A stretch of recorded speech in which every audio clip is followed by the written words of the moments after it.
Here for. Next up, Sherry.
We want to reintroduce to you Dr. Christopher Mehta, cardiac surgeon from Northwestern Medicine, to talk a little bit about what's called an aortic dissection.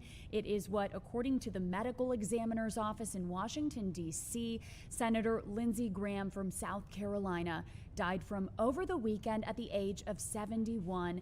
Dr. Mehta, thanks for being with us. Tell us, just to start, what is an aortic dissection?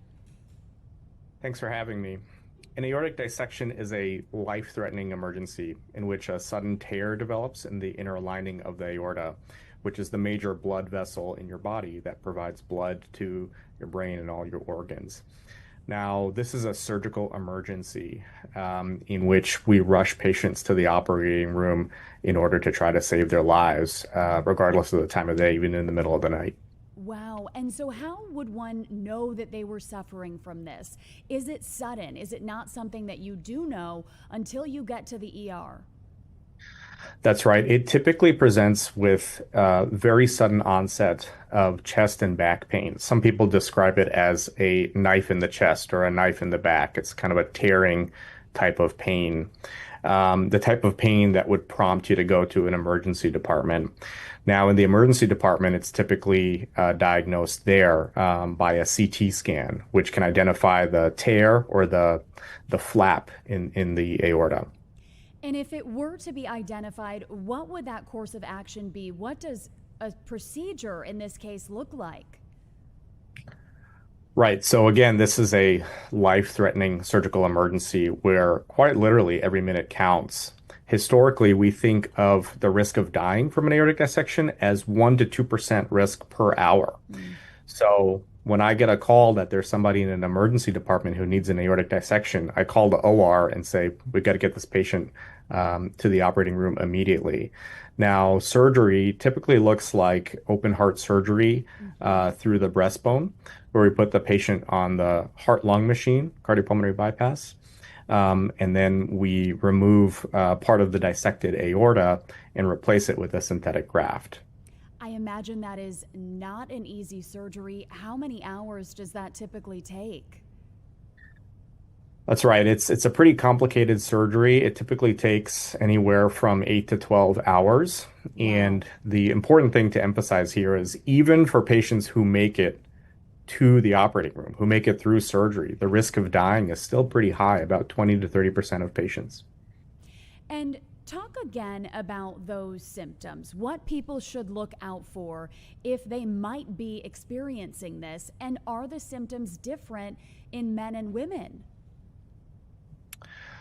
That's a great question. There can be subtle differences between men and women in how it presents, but the classic symptoms include chest and back pain, typically a tearing, sort of acute onset kind of pain.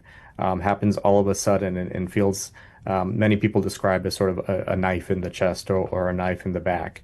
Now, the other issue with an aortic dissection is the blood flow is now going into what we call a false lumen, meaning there's a tear in the aorta and it's not going in the true lumen to the organs, but some of it is being diverted into a false lumen, which can affect the organs. And this in and of itself can cause a certain type of presentation. So, for example, if there's not enough blood flow to the brain, you could have neurologic outcomes or even be unconscious. If there's not enough blood flow to the abdominal organs, you could present with abdominal pain. If there's not enough blood flow to the legs, you can have sort of leg pain or absent pulses in the legs and cold legs. So it's very important to put all these symptoms in context because that also tells us what we need to do in order to appropriately treat this patient. And explain to our viewers what might cause this. Who is most at risk of suffering from an aortic dissection? So people at risk for an aortic dissection are people with a history of long-standing high blood pressure, hypertension, certain folks with genetic predispositions, and patients who have an aortic aneurysm. These are all predisposing factors to an aortic dissection. And in fact, uh, part of my job as a cardiac surgeon is to follow patients with aortic aneurysms to make sure that they don't get so big that they put a patient at high risk of an aortic dissection. So, lots of monitoring, I imagine, with patients who you know are at risk. That's right. And Lindsey Graham, Senator Graham, was 71 years old. It seems, on the younger end. Talk a little bit about an age range. Is there an age range that most people might suffer this if they are going to experience it, or does it run the gamut? Right. Unfortunately, it runs the gamut. And folks that are younger, in their 20s to 40s, for example, tend to have a genetic predisposition or a connective tissue disorder or a bicuspid aortic valve as a sort of predisposing risk factor. Folks that are older than 60, let's say, tend to have hypertension or atherosclerosis or a chronic aortic aneurysm as predisposing factors. And Dr. Mehta, let's talk a little bit about what all of us can do to keep our hearts healthy. What is your top advice? So the sort of basic things, diet and exercise are important, but it's also important if you do have high blood pressure, hypertension, to make sure that that's being well managed by your physician, because that is a very strong predisposing factor. Beyond that, it's important to just get routine checkups. Your annual physical can oftentimes pick up certain valvular abnormalities or other issues, which may then lead to a diagnosis of one of those predisposing risk factors. And I want to ask you too, in the wintertime, we always stress when it's snowed out, for those especially with heart conditions, to really be careful when they're shoveling. With the extreme heat, do you also warn patients with heart conditions to take it easy on weeks like this week? Yeah, that's absolutely right. Anything that puts a stress on your body, whether it be, shoveling snow in the cold or the extreme heat where you may actually be getting dehydrated as well, can tax your heart and make it work a lot harder, which again predisposes you to some of these life-threatening aortic emergencies. And, it seems obvious, but some people, they think they're okay. But just reiterate, if someone is experiencing any of those symptoms you mentioned, what's the first thing they should do? I think if somebody develops chest pain at home, especially from rest or if they're exerting themselves and the chest pain does not go away, that's your body telling you that you need to be evaluated. My recommendation would be to go to an emergency department and make sure you're fully evaluated. Thank you so much, Dr. Mehta. Anything else that you would like to add or that you would like our viewers to know? I think it's just important to recognize that an aortic dissection is an important surgical emergency. And frankly, we don't even know how many patients die at home suddenly from an aortic dissection. So if you're having those symptoms, it's best to rule it out and make sure that that's not happening to you. Great points. Thank you so much for joining us, Dr. Mehta with Northwestern Medicine. Stay with us. We are talking extreme heat this week. Stay right here. We'll be back after this break.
Welcome back to Chicago Live. The time is now 1:15, and it is going to be a scorcher this week. We've got hot weather for several days ahead. Joining us now is Matthew Dowdy, Manager of Emergency Management Services with the City of Chicago. Matthew, thank you so much for being with us to talk all things extreme heat and how to keep our residents safe. My pleasure. Thanks for having me. So just to start, tell us a little bit from your end, what weeks like this look like on a day-to-day in just keeping the city informed, keeping the city safe? Sure. First and foremost, we're staying in close contact with the National Weather Service. When we reach temperatures around what we're experiencing right now, it's possible that they may be issuing extreme heat advisories or extreme heat watches or warnings. So that sets off if any of those alerts are issued, that sets off some certain triggers for us. But regardless, we know it's going to be hot and a little bit of humid this week. So we certainly want to get ahead of some of these items and make sure that our residents and visitors are well prepared. And how do you suggest that residents stay informed on weeks like this week? We know there's some apps that they can download at home. Walk us through what they should do to keep tabs. Sure. Well, first and foremost, the one that we like to promote here at OEMC is our Chicago OEMC app, where we can stay up to date on those alerts that I mentioned, as well as get general safety and preparedness tips.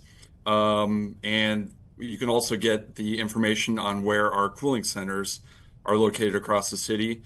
We currently have 313 various facilities that are available throughout the city. These include Park District facilities, Department of Family and Support Services, senior centers, community service centers, Chicago Public Libraries, and even police stations. And a lot of people forget that the police stations, the libraries are resources during hot weather events like this week. Are they open 24/7 for people when you do activate them specifically as cooling centers, or is it business hours? Typically, it's just business hours for most of the ones that I mentioned. The exception would be Chicago Police Department stations, which are open 24/7. Now, we know, of course, we've had a history of some really hot weather events in Chicago many years ago, really terrible situation where lives were lost. How has OEMC and the city of Chicago worked since then to really make sure that that doesn't happen again? Sure. I imagine you're referring to the summer of 1995 during the Yes. 1995 heat wave, which, as we all know, resulted in several hundred fatalities. That after action report birthed our current extreme weather operations plan, which involves an extreme heat annex. Probably the most thing or the best thing that we've done since that time is improved our system of well-being checks. So certainly if anybody in your close environment, a friend or family member or a neighbor, if you're concerned about them, you can always call 311 to get a well-being check.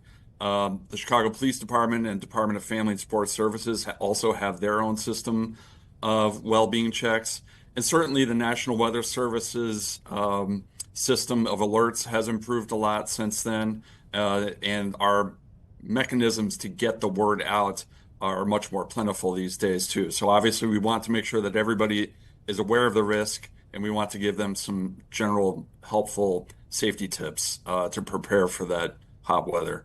Over the weekend was Taste of Chicago. Of course, we've got a jam-packed summer ahead, and we're only in mid-July. At these events, does OEMC keep an extra close eye when you've got a lot of people gathered in one place? Of course, Lollapalooza is coming up. I know you have a presence there every year. But talk about just for larger group gatherings and events, it must really up the ante with keeping an eye on the residents who are gathered in one place, making sure people stay safe. Sure. Certainly the event organizers themselves are doing a much better job these days of making sure that adequate water is provided. We always encourage people to stay hydrated at these events. And by the way, everybody should do their best to avoid alcohol and caffeine and sodas when we reach these kinds of temperatures. Another thing that our office is doing along with CTA is to reposition CTA cooling buses at key locations. We just did it at the Pride Parade last month.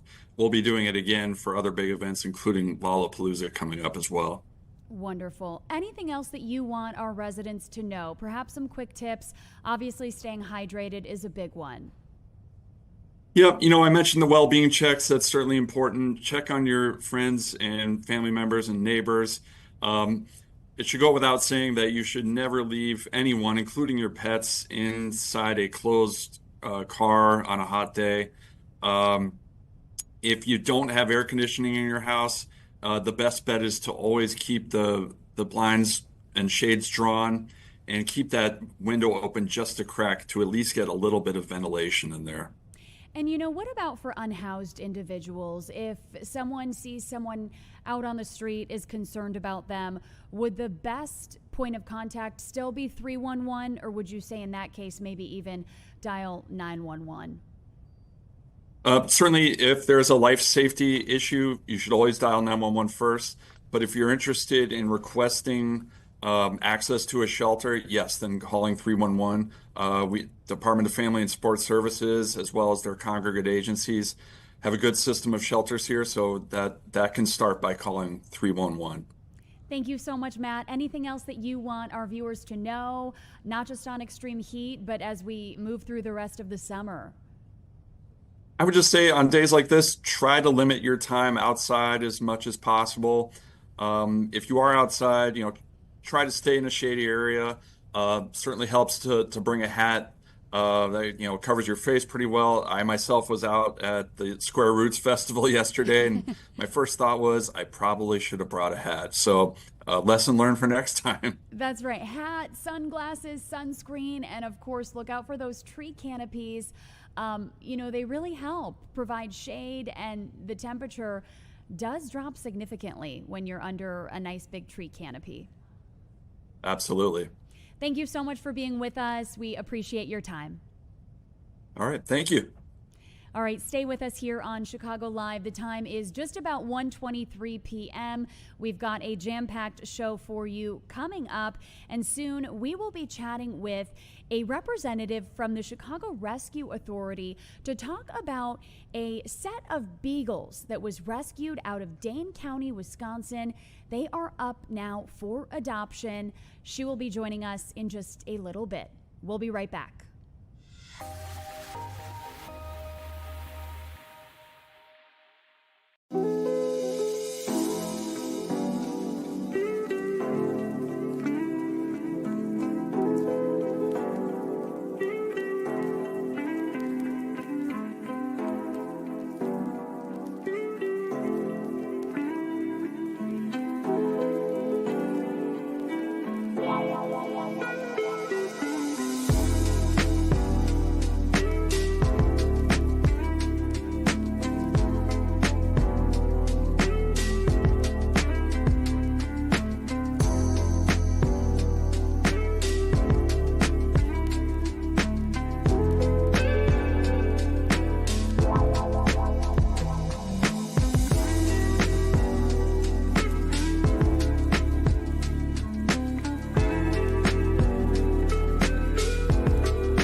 Welcome back to Chicago Live. The time is now 1:25, and coming up after our next break, we will be joined by a representative from the Chicago Rescue Authority to talk about the confiscation of beagles from Ridgeland Farms.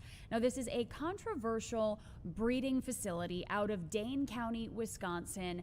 To put that into a location perspective, Madison, Wisconsin is also in Dane County. Now, this facility was essentially busted because the beagles were found to be used for biomedical and veterinary research. You may remember, but activists at one point stormed the facility to rescue some of those beagles. Now, activists are now being charged for breaking and entering at that facility. Those legal proceedings still underway, but the facility itself, Ridgeland Farms, is now permanently closing. Those beagles were rescued by several different nonprofit organizations, and many of them are now ready for adoption. So coming up, we will be chatting with a representative on how to go about adopting one of those pups, how old they are, and what people need to know if they are interested in that. We've also got a really interesting segment after that about how to become an entrepreneur in Chicago and a certificate that you can get through the city of Chicago. There are more than 1,000 entrepreneurs and business owners who have already successfully completed the program. So we will be chatting with a rep from the city about that. And later on, UFOs, Avi Loeb from Harvard University will be coming on to talk about a new report that was dumped by the government that dives into UFOs allegedly being spotted by various officials. Stay with us. We've got a lot more coming up after this quick break.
Welcome back to Chicago Live. It is just about 1:30 on this Monday afternoon. Our next guest is joining us from the Chicago Rescue Authority, Megan Van Paris, and we are talking about some adorable pups, some beagles that were rescued from a breeding facility in Wisconsin that are now up for adoption. Before we bring Megan in, some quick background. Ridgeland Farms is a controversial breeding facility out of Dane County, Wisconsin, and in March, a group of activists raided that facility to rescue dozens of beagles that were being used for biomedical and veterinary research. Now, those activists earlier this month were actually charged in a 47-page complaint for breaking and entering and confiscating many of those beagles. However, at the end of the day, that facility still was shut down and is in the process of being permanently closed. Nonprofit organizations, rescues took in many of those dogs, and Megan Van Paris, executive director from the Chicago Rescue Authority, is here with one of the pups. Thank you for being here, Megan. Who do you have with you? This is Priscilla. I actually also have a hidden secret number 2 over here. This is Stilton. These are 2 of our foster babies right now that are available. They're normally in different foster homes, but everybody's on vacation this week, so it was really good timing that I have 2 of them visiting me for the weekend. Oh, so you get to take them in for a little bit. Yeah, they got to hang out with me for a little bit. We try to keep them consistent as much as we can when especially when they've been as traumatized as they are. So since they started out at my house when we first got them here, it was just easiest for them to come back. And it just worked out that I had 2 of them at the same time. So they've been able to play with each other, and it's been really nice to see. Oh, I'm sure that has been so helpful for them to have each other. You mentioned the trauma that these pups have undergone. Talk a little bit, just as far as you know, how old they are, and when were they rescued from Ridgeland Farms?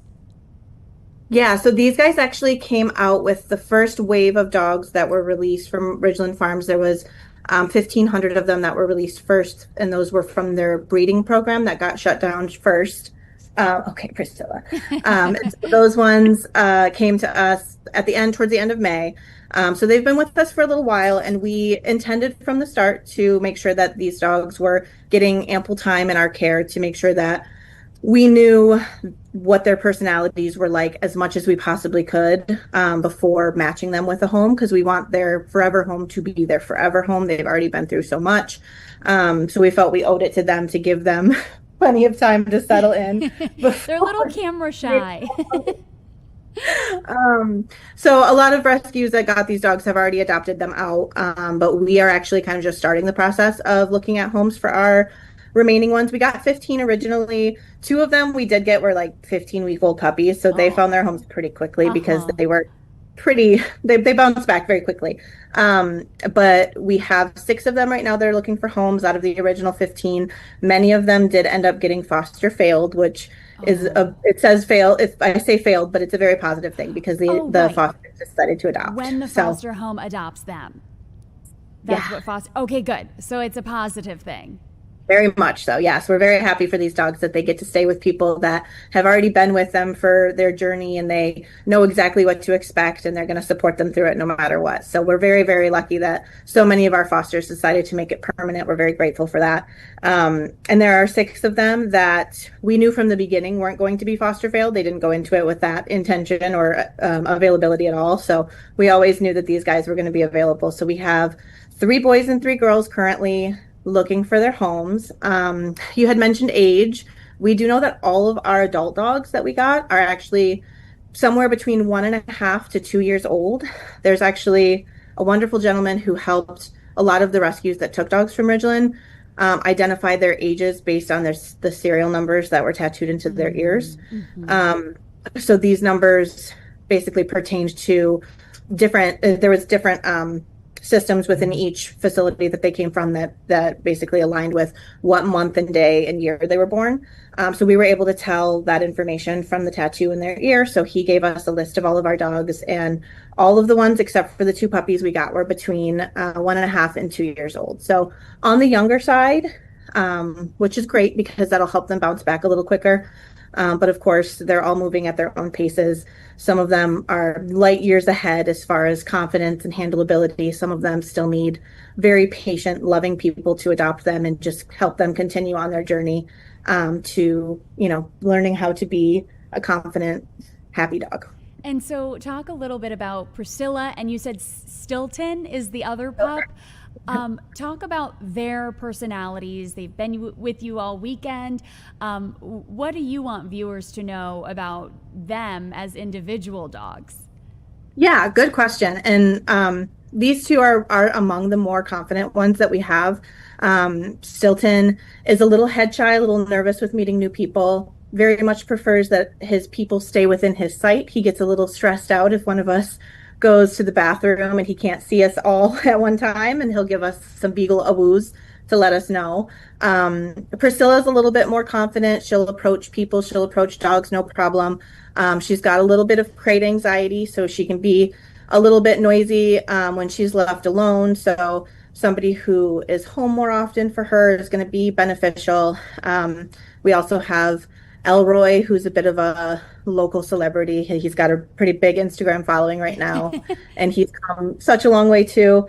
The biggest thing that we're just telling adopters is that we want to make sure that we're matching the dogs to the people. So if you're interested in adopting one of these dogs, go into it open-minded, because all of these dogs have such different personalities. They're all at different places in their journey, and we want to make sure that we're matching the right dog to the right people. So we're not looking for people to apply for dogs based on what they look like, or anything like that. We're just looking for people who know that they have the home, the patience, and the love to give one of these dogs to apply. And then we talk to them about what they have to offer. And if they match with what we're looking for one of the beagles, then we'll tell them that it's a match and we can move forward from there. But it's definitely a longer process than some of our normal adoptions, just because of where these dogs come from. And we want to make sure that we are doing absolutely right by them in whatever way we can. And Megan, can you share just what you know about what they did experience at that Dane County, Wisconsin facility?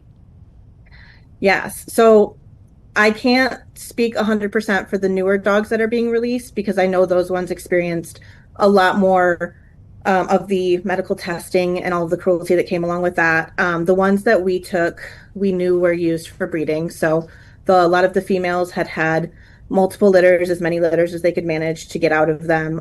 They were kept in very small cages, so usually like 2x4 crates for their entire lives. So they hadn't experienced grass or fresh air or anything like that until the day that we took them from the facility. And then also even the two puppies that we had that were only, when we got them, they were like 12 weeks old. They had multiple tattoos all over their body, and we know that they weren't using anesthetic protocol for things like that. So minor procedures like that, even that they absolutely should have been given some kind of pain management for, they were not offered that. So a lot of them have severe distrust for a lot of humans, which passes with time and exposure to other dogs that are comfortable with people. And a lot of them, we expect to have some stress with like veterinary related things, just based on the experiences that we know they did have. But that said, none of the ones that we have personally were experimented on, and we're very grateful for that. But it still makes our heart hurt to know that they were put on this earth. They were born for that end goal in mind. And that's really something that's tough to stomach, I think. Absolutely. And I'm sure that the dogs that you and your organization received, that the other organizations received, I imagine that their first stop was to a vet to get checked out. Yes, before we even took them from Wisconsin, there was a vet on site that was going through and doing health checks, letting us know what things were concerning, what things, we needed to follow up on, doing rabies vaccines, all of the vaccines that they needed, and doing health certificates so that they could cross the border into Illinois. So before we even laid eyes on them, they were vetted by a volunteer veterinarian, and we can't thank the people who were involved in that enough. And so is this Stilton? Stilton. Look at those snuggles that you're getting from Stilton. If that doesn't make you want to adopt Stilton, I don't know what would.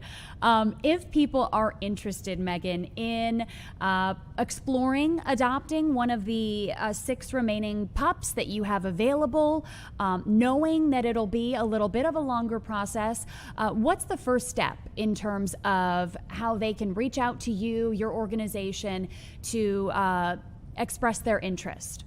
Yeah, so we are only opening applications right now to people that are within a 3-hour radius.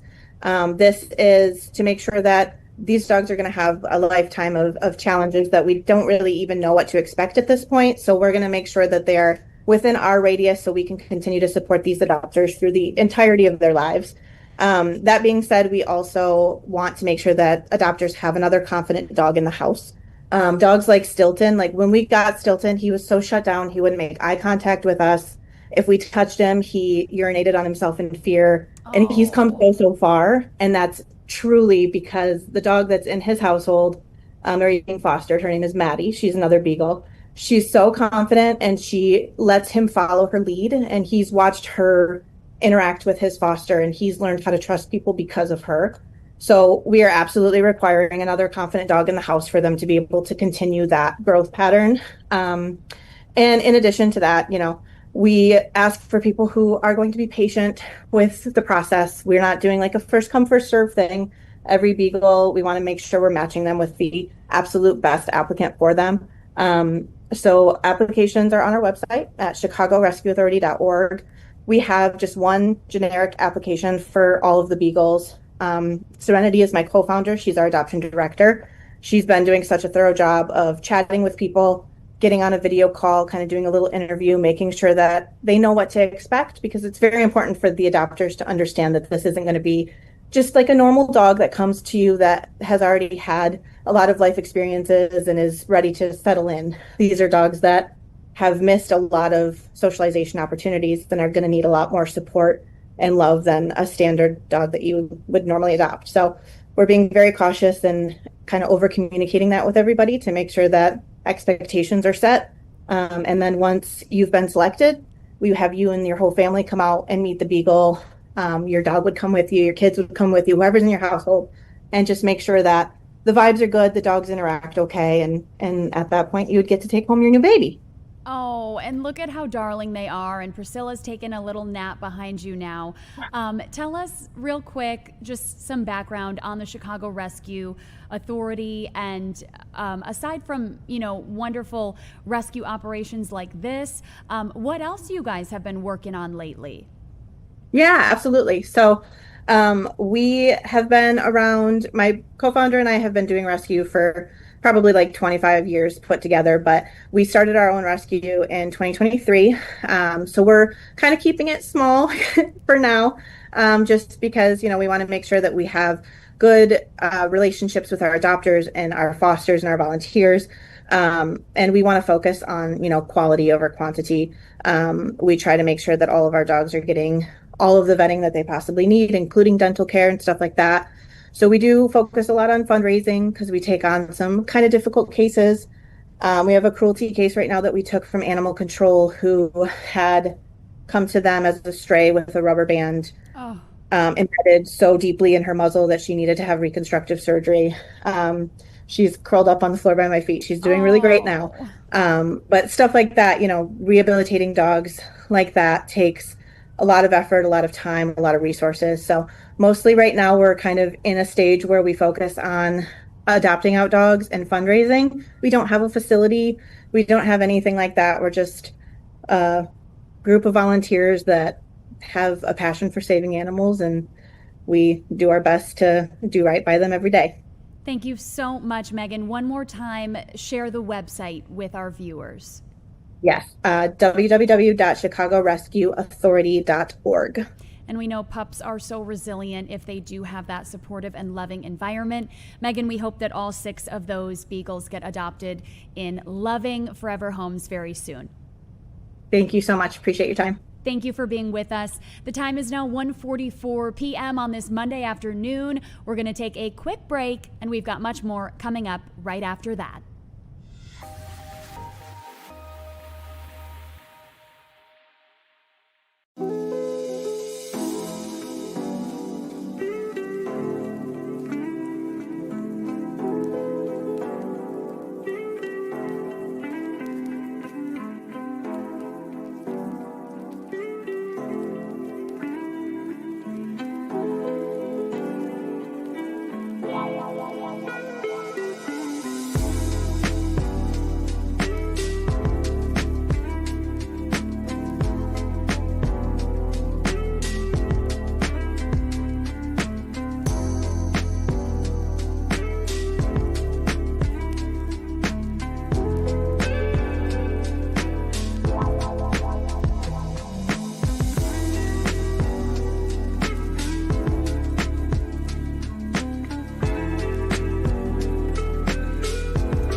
Capifali.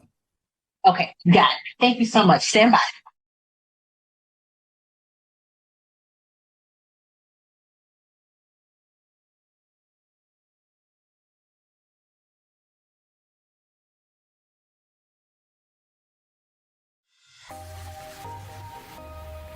Welcome back to Chicago Live. It is just about 1:47, and our next guest is here to talk about how to start your own business right here in the city of Chicago and to get a certificate that will help you do that.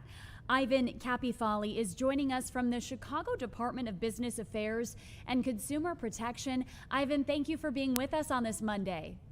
Thank you. Thanks for having me. So tell us a little bit about this program. For a certificate, already more than 1,000 Chicago entrepreneurs and business owners have completed the program. When did the program launch? Talk about what it entails. Of course. Well, thanks. First of all, thanks for highlighting this in your show. This program goes back 10 years ago. The city has always valued small businesses because we recognize that it is the backbone of our community. It's what brings neighborhoods, builds characters in the neighborhood. So we are investing in our small business owners. We're investing in our entrepreneurs. We created this program 10 years ago to give the tools to small business owners and existing business owners and incumbent entrepreneurs, and providing them with the tools that they need to run successful businesses. So this BACP certificate program, BACP stands for Business Affairs and Consumer Protection. The name of our department involves a commitment of 6 training sessions in very important core areas of business operations. For example, finances, market analysis, how do you market your business, legal issues, business licensing, business inspections, technology. Those are the important areas that business owners and entrepreneurs need to know when they're thinking of opening a business. So our goal here is to take ambition and provide them with the practical skills so they can have successful businesses. And that is so wonderful because those areas that you mentioned, market analysis, business licensing, some of those are so complicated, and someone who maybe doesn't have a business degree or a business background might not know where to begin. Can you share with us some of the stories from the people that have completed these programs? And I'm sure it's really quite empowering to complete and receive that certificate. Of course, yes. So we have, like you said at the beginning of the show, we've graduated over 1,000, entrepreneurs and business owners since we started this program. This week, we are going to graduate close to 250 people. Wow. Wow. A lot of people come to us, and we have a small business center here in City Hall where, that's another location where you can come to get information.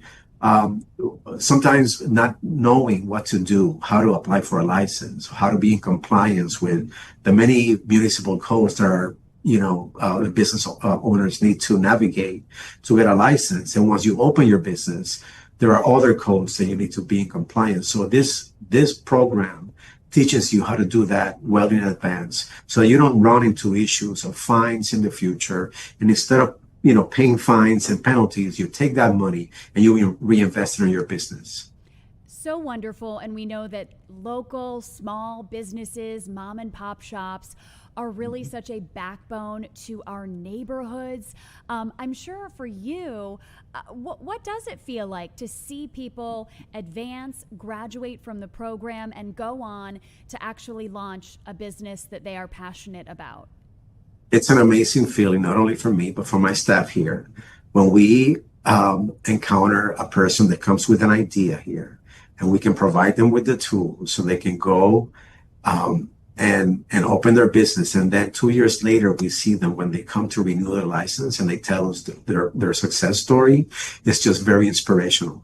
So every year we continue to build up on that. Again, this is one of the tools that we have, but we have a lot of other things that we do throughout the year for business owners and aspiring business owners to get information. We have a expo business resource expo that we have 4 times a year, 3 in person, 1 online, that where we connect businesses to other business owners, access to capital. We have sponsorship with banks. I mean, there's a lot. And one thing that I have to tell you about this program, the certificate program, it just doesn't end just with a certificate. After that, and after you show completion of this program, you are eligible for a business loan through one of our partners, CIBC Bank USA, up to $10,000 for a new business. Wow, in addition to that, yes. And if you want to pursue a degree in business through one of our amazing city colleges, and you completed this program, you can get credit for prior learning just by showing that you were part of an loan from our certificate program. So there's more just to having a certificate. There is a lot more. And there are so many resources available throughout the city and the suburbs, but sometimes people just don't know where to look. So it's so great that you are helping to point people to these resources. For the certificate program, you mentioned it's 6 training sessions. How long is each session? What locations are they available at? And how can someone, start to, if they are interested, start the process? Of course. So we recognize that business owners are very busy, so they're an hour session. That you can find out, and we do that on purpose. It's a lot of information in 1 hour, but we understand that business owners are extremely busy. And you can start with visiting our website, chicago.gov/BACP certificate, and all the information is there. We made it very simple. Again, for business owners that are busy, on the run, very basic language. You go, you click on the information, and there you go. So I invite everybody that's listening to your program to go to our website today, again, chicago.gov/BACP certificate, and start. And you mentioned 250 graduates will be leaving the program this week. What does that look like for them? Is there a ceremony? Do they receive a printed out certificate? Yes, we're going to have a close ceremony for them this Thursday. It's going to be a beautiful ceremony. I have to be honest, it's my first one as commissioner. Wonderful. So I'm looking forward to shake everybody's hand and to congratulate them. So yeah, it's a close ceremony just for them, invites and family, this Thursday. Okay, great. And we know that Small Business Saturday happens every November, but we are just seeing July is Independent Retailer Month, a month dedicated to supporting independent businesses. What do you want viewers to know about our local businesses here in the city? Perhaps there's a neighborhood that they've been wanting to explore but haven't, or maybe it's that sandwich shop that they haven't been to just yet, but they drive by every day. What do you want people to know about supporting local? Give your local businesses an opportunity. Visit your local shops, visit your local flower shop, visit your local coffee shop, your sandwich shop. Every money that you spend in your neighborhood stays in your neighborhood. It's important that you visit your local shops, and we are very intentional about it here. We have an amazing initiative called Shop Local. We have Shop Local neighborhood series where we promote other neighborhoods. But first, start with your neighborhood. Don't be shy. You're helping with job creation. You're helping with economic development. For every dollar that you spend, that money stays in your neighborhood. So don't be shy and make that effort. Wonderful advice. And you mentioned that there are expos every quarter, about 4 times a year. What Yes. other events, resources do you want our viewers to know about, if perhaps they are already business owners? I would like to promote our chambers of commerce. There are delegated agencies, right, where we can be everywhere at once. So we work closely with our community chambers of commerce. So if you are thinking of opening a business, visit your local chamber. More likely than not, that chamber is going to be one of our delegated agencies, and they have a lot of information. So give them an opportunity, give them a chance. And one more time, if folks are interested in pursuing this certificate, what's the website that they should be directed to? Chicago.gov/BACP certificate. Well, chicago.gov/BACP certificate. Well, we wish all of those graduates the very best later this week. One more thing, how long, you said it's 6 sessions, but how long start to finish does it take to complete the program? And is it at your own pace, or is it, once a week for 6 weeks?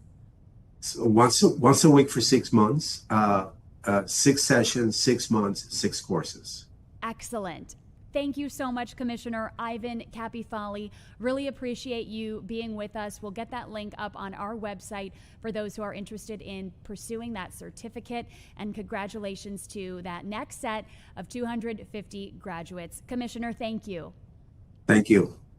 Stay with us here on Chicago Live. We have much more coming up, including an interview with Pastor Corey Brooks to talk about the resource center that he is working to open on the South Side. Has run into some trouble with a few break-ins. Some of the windows have been broken repeatedly. We're going to chat with him coming up after this break. Stay with us. The time is now 1:57.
Welcome back to Chicago Live. It is now 2 o'clock on this Monday afternoon, and our next guest, you may recognize him, Pastor Corey Brooks from Chicago.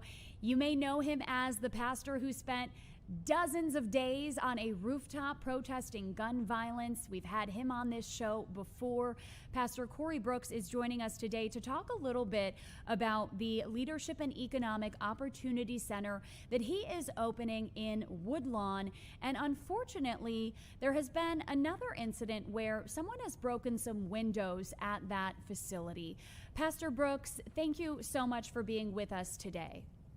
Thank you. Thanks for giving me the great opportunity to be on your show, on your network, and to talk about the wonderful work that Project Hood is doing, but also about the vandalism that we're experiencing as well. We appreciate the opportunity. Oh, it's always so great to chat with you and to have you on. Just to start, let's talk about that center. Where is it going to be located? I know you want to get it open as soon as possible, but unfortunately, there was another incident of vandalism. Yeah, we're at 6619 South King Drive. the neighborhood of Woodlawn, on the block that they formerly called O Block, named after a young man named O.D. Perry who was shot and killed. The gangs took the O in his name and started calling it O Block. We decided to keep the O, but we call it Opportunity Block now. We're creating opportunities and creating life change. And it is this center that we're building, our Leadership and Economic Opportunity Center, that's 90,000 square feet of creating life change and transformation for people. And unfortunately, this is where the windows were broken. Our goal is to get the center open in October, and we're doing work to diligently make that happen. And we're trying to do everything we can to make sure that the community is informed of every situation. 90,000 square feet. What do you Yes. hope that this achieves when it does open, hopefully sooner than later? Forgive me, but I get so excited when people ask me that question, because you're talking about 90,000 square feet of transformation. You're talking about 3 restaurants where we're teaching culinary arts and kitchen training. You're talking about a community kitchen where we're giving entrepreneurs an opportunity to get their business, restaurants, and catering businesses off the ground. We have an entrepreneurial school. We have a trade school where we're teaching electrical, plumbing, roofing, and also automotive. We're really excited about our financial literacy programs. We're partnering with Chase and Wintrust.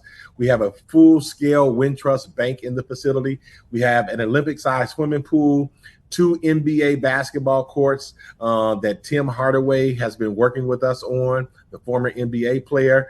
We have a theater. We have a music and dance studio, a TV production studio. We have a rooftop garden and a community space that is on the roof, where you can see the remarkable downtown Chicago. So this facility is a facility that is going to help an individual take an idea, if they have businesses, from ideation to execution. It's also going to be a place where individuals can transform their whole lives with all the wraparound services that we provide, including counseling. And I know you've been working on this for quite a long time. To see it get closer to coming to fruition, what has that process been like for you, Pastor Brooks? So it's been a roller coaster ride. It's very exciting. I'm very thankful that so many people from around the country and so many residents of Chicago and the state of Illinois have helped us to build this building. We're naming it after Robert McCormick, the Robert R. McCormick Leadership and Economic Opportunity Foundation. And the atrium is named after Ken Griffin. Those individuals have helped us tremendously and helped us to the burden to be a little lighter, but the work is still very heavy. And so I've been excited. I've been up and down. I've been all kinds of things, but I'm really grateful to be able to build this on the South Side, because it's going to help a lot of people, and a lot of lives are going to be changed forever. And it's going to be a legacy that could remain way after I'm gone. Absolutely. Now, we want this all to be positive, but we do need to talk a little bit about that recent issue with vandalism. Walk us through what happened. We understand a couple of the windows were busted in. Yeah. So our goal was to build a facility that looks like it could be downtown Chicago. We think our kids deserve just as much as all the kids of Chicago do. And so the facility has a glass front, and the lower glass and the upper glass. The upper glass is colored like you see behind me now. And then you have the lower glass. And about a week and a half ago, we had someone jump out of a car and smash one of the lower windows where our clinic is going to be, our health clinic. And we were amazed that someone would do such damage. And we thought, okay, we'll increase our security. We'll put better cameras so that we can catch those type of individuals. But before we could even get more security and add more cameras, either the same individual or another individual broke 2 other color windows. Wow. And, you know, it's very painful when you're trying to do something in the community to have those type of things happen. Right. And when did this happen? And did the police respond? And have you been able now to increase security since then? Yeah. So the first window was about 2 weeks ago, and then the other 2 windows happened last week. We were able to talk with the police. We have made a police report. We have increased our security. We're now in the process of increasing our security cameras. And so we're doing everything we can to beef up security. We were already going to have more security cameras out front anyway, but now we just had to speed up the process. We didn't think this would happen. We wanted to use those funds to do other things to help build the building, but we're speeding up the process. We're putting more cameras, and hopefully, prayerfully, we won't have this situation again. But if we do, we'll be a lot more prepared than we were in the past. And what is your message, to people out there who think that they can do that, pick up, whether it's a rock or a brick, and vandalize a building that is going to be supporting the community? What is your message out there? You've been such a champion against violence. What do you want people to know? Well, I want people to know we're going to be resilient. We're going to be faithful and hopeful. We're not going to run away. We're not going to change our direction in what we do. We're not going to change our message. We believe that everyone deserves an opportunity. We're going to continue to build a wonderful facility that's going to change lives. And there's absolutely nothing that an individual could do to stop us. Breaking a window does not break our hope. And we're going to keep moving along. We're going to keep transforming lives. We're going to be very resilient and faithful to what we're committed to. And eventually, those individuals who do those type of things, they're only hurting themselves, because you definitely reap exactly what you sow. And talk a little bit about, more of the positive, what this facility is going to do for community members of all ages, of all generations. You mentioned a health clinic, which I think is so important. What type of care will people be able to seek out at that clinic? So we're partnering with the University of Chicago and others. We have a health clinic that is going to be providing services for individuals who are not able to get to the doctor as they need to. This is going to be a place where they can walk straight into to get the needed help that they need, health services that they need, along with providing counseling service. We have a lot of mental health issues and a lot of people who need counseling and family counseling as well. We're going to be able to provide those services at this facility. So this facility has what we believe all the things necessary for a person to take control of their lives and start to transform their lives and take responsibility. We've tried to include everything in this facility. So we focused on 5 areas: education, economics, social ills, spiritual ills, and health and wellness. And all of our programs are in one of those pillars, but they're all designed to help people to take control of their lives. And it sounds like there's going to be a lot of fun too. I mean, you mentioned the basketball courts, the Olympic-sized pool. Yes. I mean, it's serious business. There's going to be hard work happening, of course, but also what a great facility for kids in the neighborhood.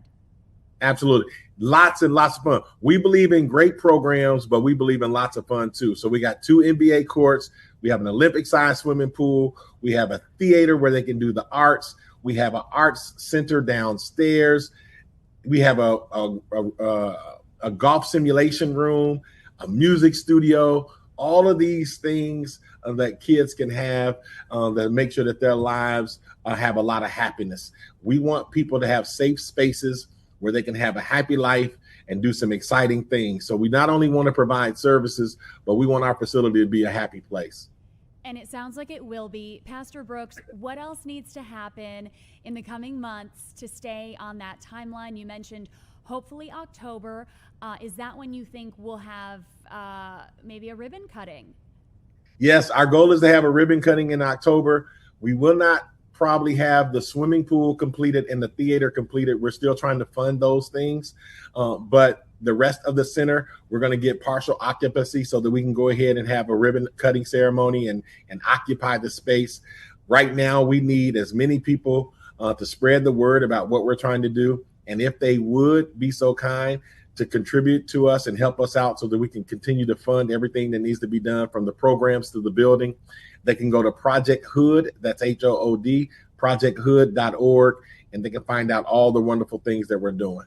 Okay, just a couple more questions, Pastor Brooks. Sure. We've got, we're about halfway through summer already, which is wild to think we're already in mid-July. What's your message for youth out there who still have some time before they go back to school? We obviously want to see our kids having fun, but maybe, you know, some encouraging words for them before they go back to school, what you think that they should really be thinking about before they head into that next year of class. So, you know, I tell kids all the time, first, enjoy your life. Take advantage of being a kid. Take advantage of not having to do adult things right now. Be a kid, enjoy your life, but do something productive. No need to be destructive. Participate in volunteering, participate in helping sites like Project Hood. There's so many opportunities and so much work that people can do and so much fun that people can have in a legitimate way without destroying property and without doing things that are unsightly and ungodly. But I tell them, enjoy your life. Do something fun. Do something productive. And similarly, what's your message to parents, to guardians, grandma, grandpa, who are out here trying to keep these kids busy this summer? Well, let me just say to a lot of the grandparents and parents, listen, I know it's tough, especially if you're a single parent and you're trying to keep control of these teenagers. It can be tough, especially when they're being influenced by social media and friends. But I want to encourage them to hang on in there. And I want to encourage them to call organizations like Project Hood. If you have trouble with a teen boy or teen girl and you need some help, there are organizations that are out there who will come alongside and walk with you to help your child. And if you can't find one, go to projecthood.org. We would love to help you with your teen child, to help them to get on the right track and to help you to be the best parent, the best person you could possibly be in your child's life. We have lots of mentors and we have lots of help, and we're here to encourage you because we know it's hard work. Pastor Corey Brooks from Project Hood, thank you so much for being with us. Thank you. I appreciate it. And we'll keep an eye on that timeline, and we hope to see you in October for the ribbon cutting. Absolutely. Thank you. God bless. Thank you so much. Stay with us. The time is now 2:13 here on Monday afternoon on Chicago Live. We will be right back after this break.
Sticking with us here on Chicago Live. You may have seen the video over the weekend, wild video out of Yellowstone National Park, where a bison essentially flipped a visitor up in the air and he landed on the ground. Really crazy, crazy video. We want to bring in Brady Dunn, wildlife biologist, from the Grand Canyon National Park, who has started a program to avoid situations just like this. Brady, thank you so much for joining us here to explain all of what you're doing and potentially offer some insight on the situation at Yellowstone. Yeah, it's my pleasure. Thanks for having me. So just to begin, let's start by talking a little bit about that scary incident at Yellowstone. And we understand you used to work at Yellowstone. Yes, that's correct. I worked there on the bear team from 2018 to 2021. On the bear team, what did you do there? We had bears that were habituated that spent time near the roadside, and my job was to influence the bears to select areas that were away from people. Yep. And we know that over the weekend, a bison was able to get pretty close to a visitor. Walk us through that situation. If you could kind of explain to our viewers, give us a play-by-play. Just as a viewer on the outside, when you saw that video, what went through your mind? Was that visitor much too close? Was the visitor somewhere that he shouldn't have been? Well, I believe that I don't want to speak for Yellowstone because I work at Grand Canyon, but I believe that that the policy there is 25 yards from any large mammal, 100 yards for any carnivore like a grizzly bear or a black bear. So, I just briefly watched the video, and what I saw was a very agitated bison, and people still standing around it. So, I would have to have been there, but I've seen it before, and that is people not realizing that this is not a petting zoo, and needing to know where they should be and creating distance. Yeah. And Brady, you have launched a program, the Conservation Canine Pilot Project at Grand Canyon National Park. Explain this to us, and we understand the canine's name is Blue. Yeah, a little Catahoula leopard dog named Blue. She is trained by the nation's best to safely and humanely influence through barking on a leash with me present, no contact. We walk our elk and bighorn sheep away from high-use visitor areas. So that situation that we saw in Yellowstone is different because you could not do that with a bull bison. But the solution or the problem is much the same. It's how to influence wildlife safely and humanely to not be around people. And that's what we're doing here with Blue, and hoping that we can do it in other parks in the future. And when did the pilot launch? And how did you come up with the idea? Was Blue already your pup, or did you seek Blue out for this program? Yeah, great question. So, like I said, I worked in Yellowstone, aversively conditioning grizzly bears. And when I was there, I saw a lot of other animals that were habituated. And where we're at right now in the national parks is we have the highest visitation that we've ever had. So Yellowstone, for example, has gone from 3 million visitors in 2020, let's say, somewhere around there, to almost 5 million last year. And the same with Grand Canyon. I think we're almost at 5 million people. So when I accepted the position here at Grand Canyon, I saw a very similar pattern happening, and that is animals, highest population of elk and other species, and then the highest visitation we've had. And those two don't necessarily mix well because a lot of people don't know how to read an animal and what to do around an animal. And the policies are all the same, and that is create distance. Here at the park, it's 100 feet from an elk, and people close that distance to take pictures. And in Yellowstone, you see it all day, every day. And so coming from Yellowstone, then taking this position, I thought, okay, well, let's see if we can get people to, like my technicians, to guide the elk away. And that didn't work. They would move, but they'd come back. So I thought to myself, as a wildlife biologist, how am I going to speak elk? And I thought, well, the oldest connection that I can speak through is the wolf elk predatory cue. Sure. And so I really just introduced a spotted wolf to the high use visitor areas. And now when the elk try and come there to calve or hang out and graze, I influence them over time to think that there is not, it is not a safe place. We call it, in the wildlife world, we call it predator shielding. So if you're an animal and you want to have a baby safe, you, if you're a cow elk, you have a calf in a high use visitor area where coyotes and wolves and cougars do not come to. So what did I do? I just introduced my own, it's like a controlled carnivore or controlled predator. Sure. And so they now think, oh, that's not a safe place to hang out. Wow. And when did you launch the program, and how long does it take the elk to sort of catch on? Well, if you could answer that question for me, I would love it. So we're going about this scientifically. We're following a model that came out of Glacier National Park.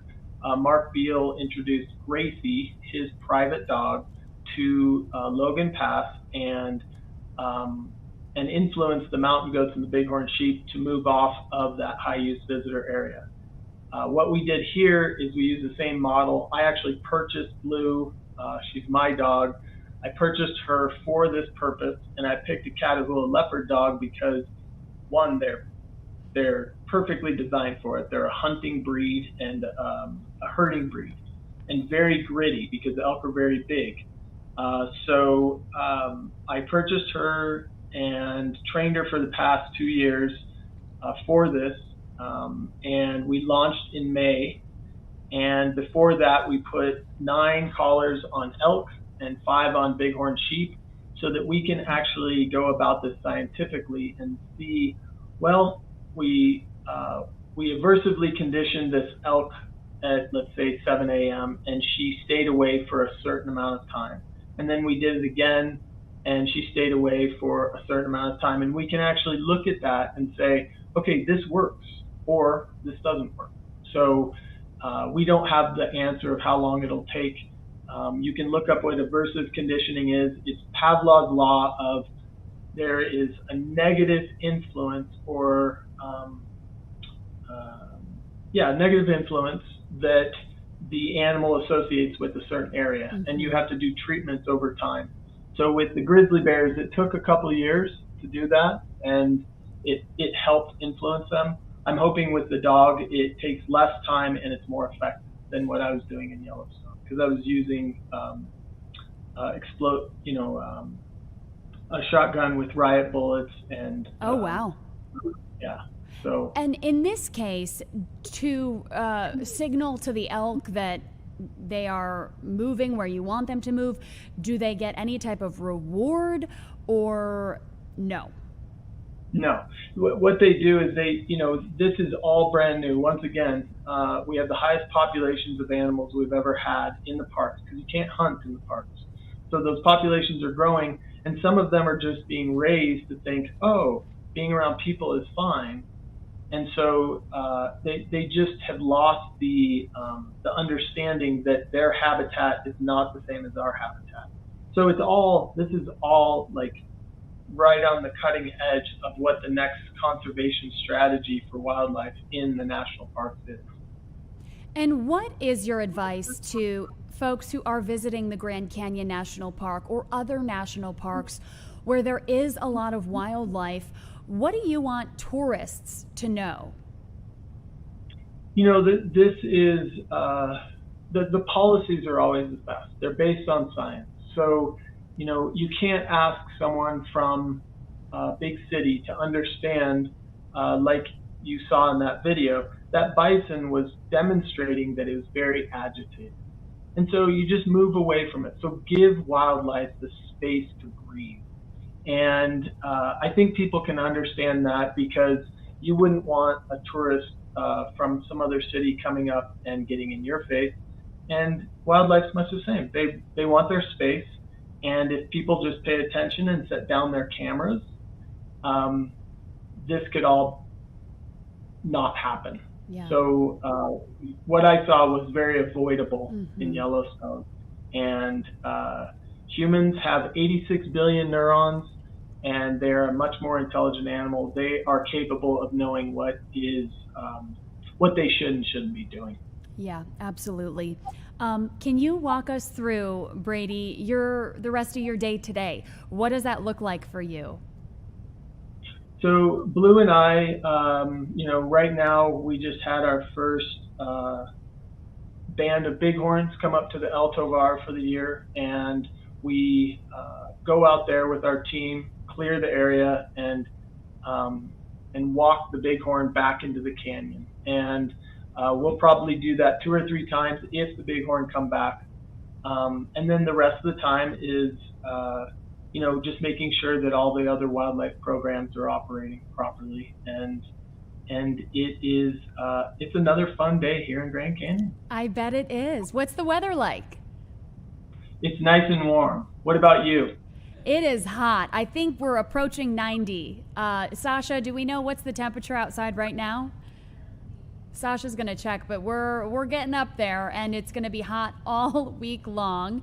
Thank you so much, Brady Dunn, for joining us from Grand Canyon National Park. 86, Sasha? It is 86 degrees right now, Brady. Yeah, come down here. It's hot, but it's beautiful, and we're getting thunderstorms in the afternoon. And come pet Blue and watch us do our work here in Grand Canyon. And thanks for having us.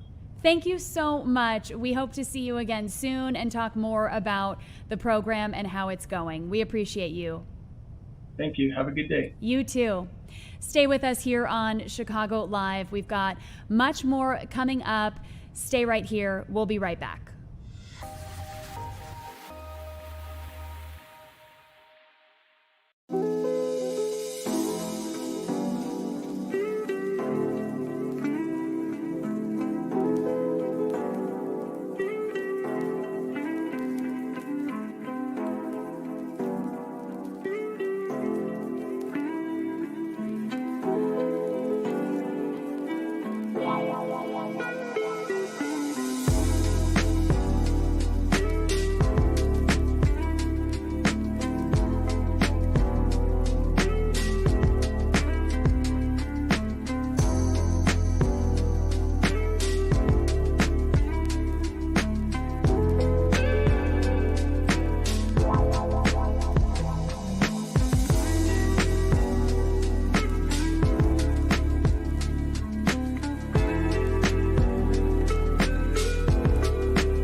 Welcome back to Chicago Live and happy Monday. It is 2:31 p.m. Our next guest is the CEO of Deborah's Place. It is the largest provider of supportive housing exclusively for women in Chicago and was established in 1985. But right now the organization is at risk of losing critical funding. Joining us is Kathy Wilson, CEO of Deborah's Place. Thank you so much for joining us. Kathy, I think you might be muted. If you could unmute for us, we'll bring you up. We're having a little bit of technical difficulties here today. You know, Mercury is in retrograde, which is always the cause of a lot of these technical issues, I swear. It went into retrograde last Monday, or actually almost 2 Mondays ago now, June 29th. And is set to be in retrograde through July 23rd. We do have Kathy back now, but if you're wondering about, technical issues or communication issues in your own lives, Mercury retrograde always does it for me. Kathy Wilson, I think we have you now. Thank you so much for being here today. Thank you. And I don't know why I'm here multiple times on the screen, but I'm so happy to be here and thank you for this opportunity. Oh, thank you. So tell us a little bit about this risk of losing funding for permanent supportive housing. Walk us through the current situation that you are dealing with.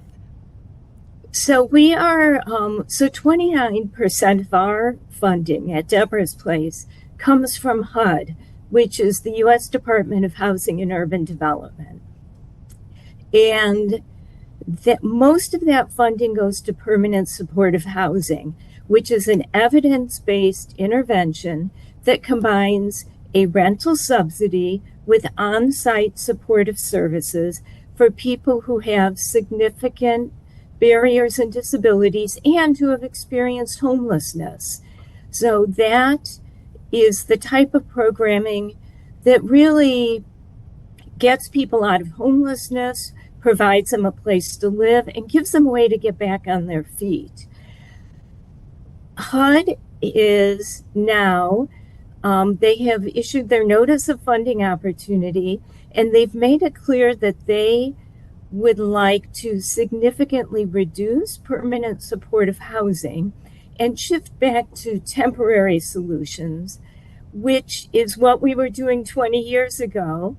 And there is certainly a place for transitional housing and some of the temporary solutions, but they would like to go back to using those as the primary solutions to homelessness.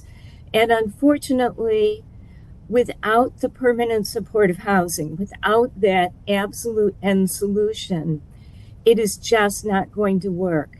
And the really unfortunate outcome is that we are looking at, for this in the city of Chicago, 2,700 people who are currently housed are going to lose their housing. And that's 5,100 people in the state of Illinois, and conservative estimate 97,000 people in the United States. So if we're worried about homelessness, we're worried about people living on streets and in encampments, that is going to significantly increase under the current federal plan. It's a lot of people that might be impacted. When are you expecting that funding to potentially be pulled back on? So we're looking at applying for funding by August 26th, which is the federal deadline. And this is for funding that begins January 1st, 2028. So this is for nationwide for 2028 calendar year funding. So you have funding now essentially through 2027. Is that correct? For us, it's through June 30th, 2027. Okay. So it all kind of depends on when people's contracts begin. So it's fiscal year 28. And talk about the benefits of permanent supportive housing and just what that means to someone who is trying to get back on their feet. So permanent supportive housing literally saves people's lives, and I've seen it happen. I've been doing this work for over 40 years. I began as a volunteer. I've done case management, and I've seen this from the 1980s when we really became more aware of homelessness.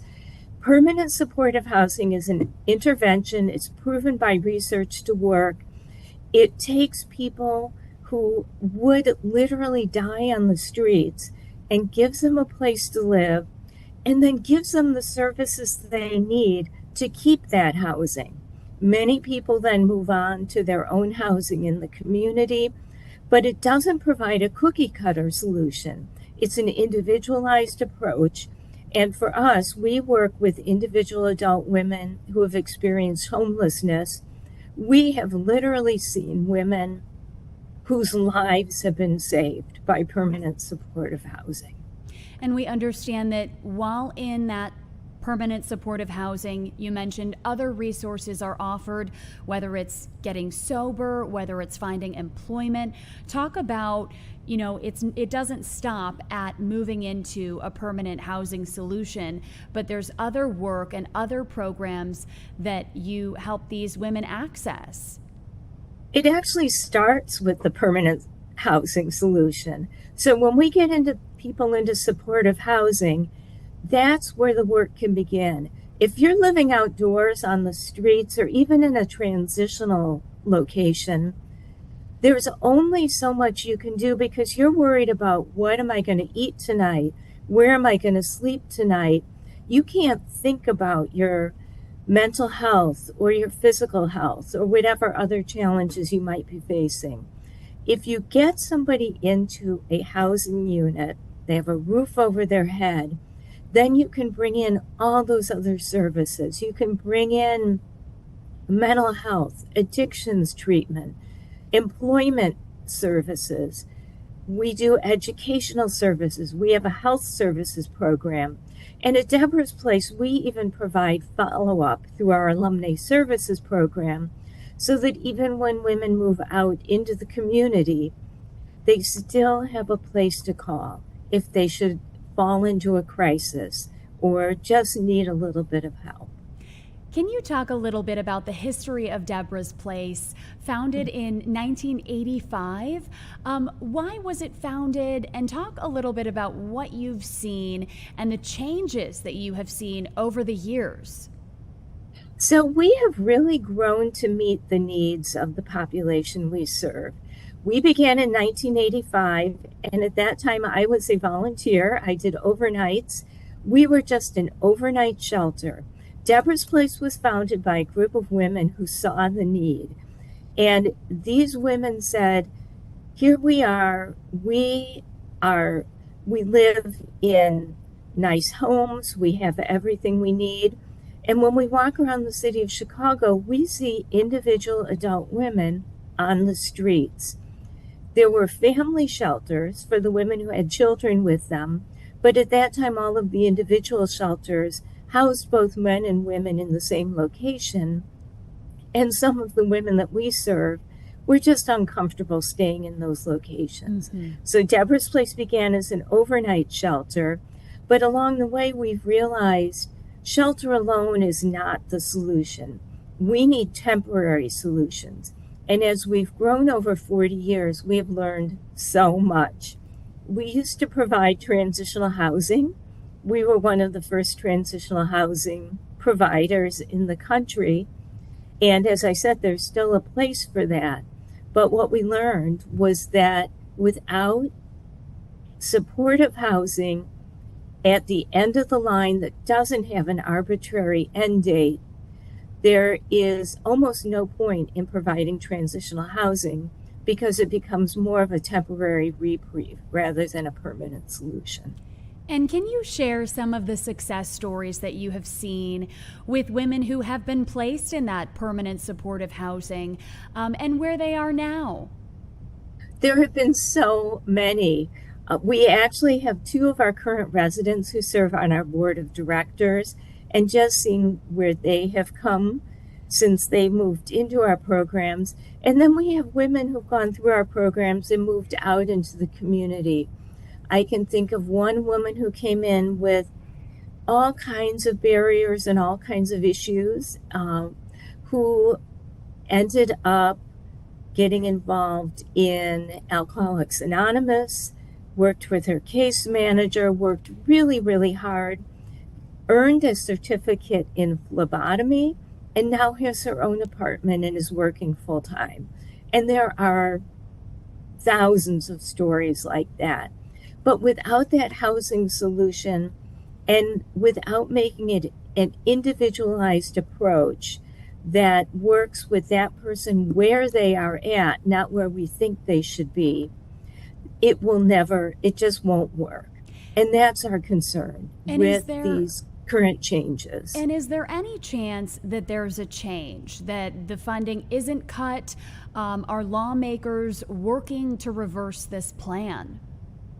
Not lawmakers at this moment. Unfortunately, this HUD notice of funding opportunity is not getting a lot of public press and not getting a lot of attention. So we really appreciate you shining a light on it.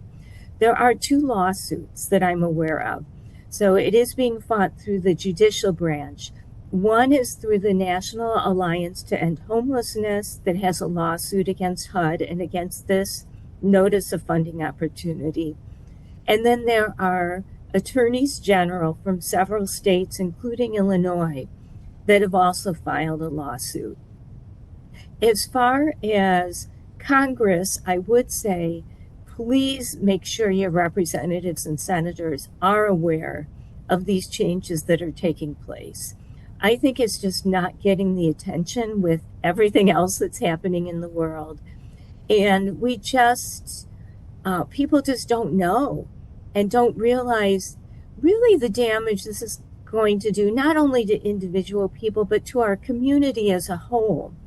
It is going to mean that there are more people living outdoors, more people living on the streets, more people with nowhere to go, more people who just aren't getting, they might only need just a little bit of services, but they won't be getting that until they can access some kind of housing that they know isn't going to force them into an arbitrary end date. A stable situation.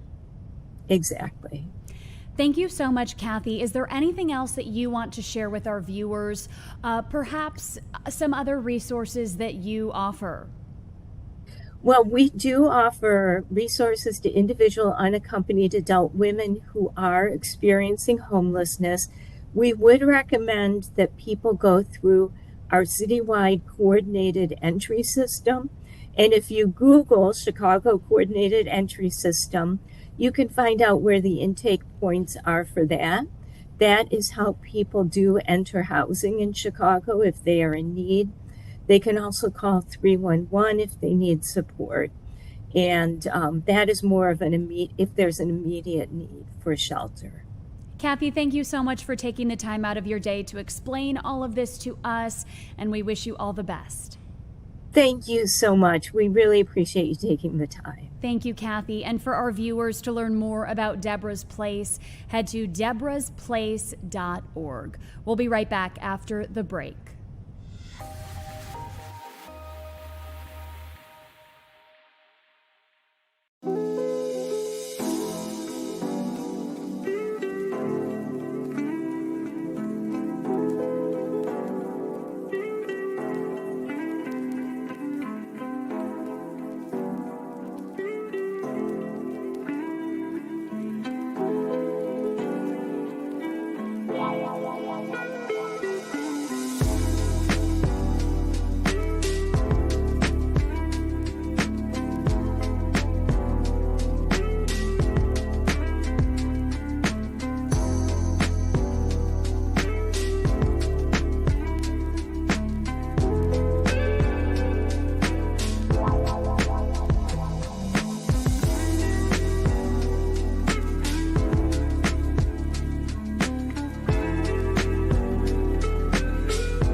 Welcome back to Chicago Live. It is now 2:46 on this Monday afternoon. Joining us now is one of our regular guests, our 5 p.m. producer, Sloan Salerno, joining us to talk about what she's got coming up on the news at 5 p.m. Hi, Sloan.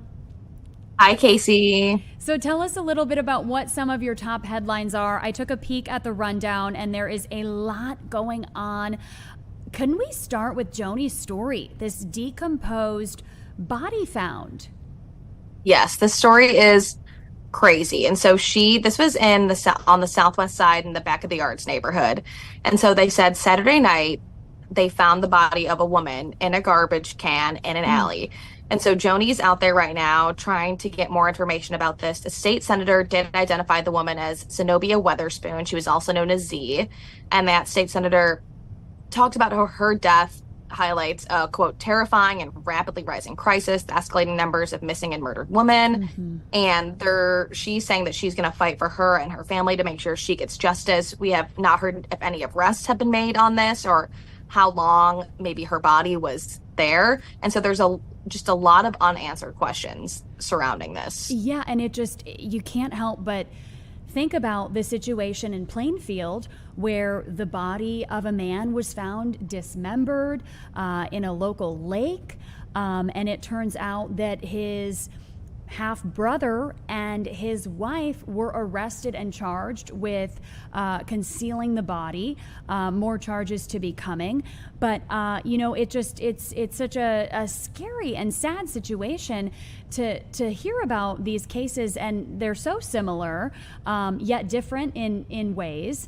I imagine Joni is probably just arriving. She's got boots on the ground trying to figure out what's going on out there. I wonder, Sloan, is there still a scene this afternoon? I'm not sure if there's a scene where the body was found, but we do know there is a growing vigil about 7 blocks away near where Z lived. And so Joni's going to head out there, see if anyone there will talk to her about what happened or maybe who Z was.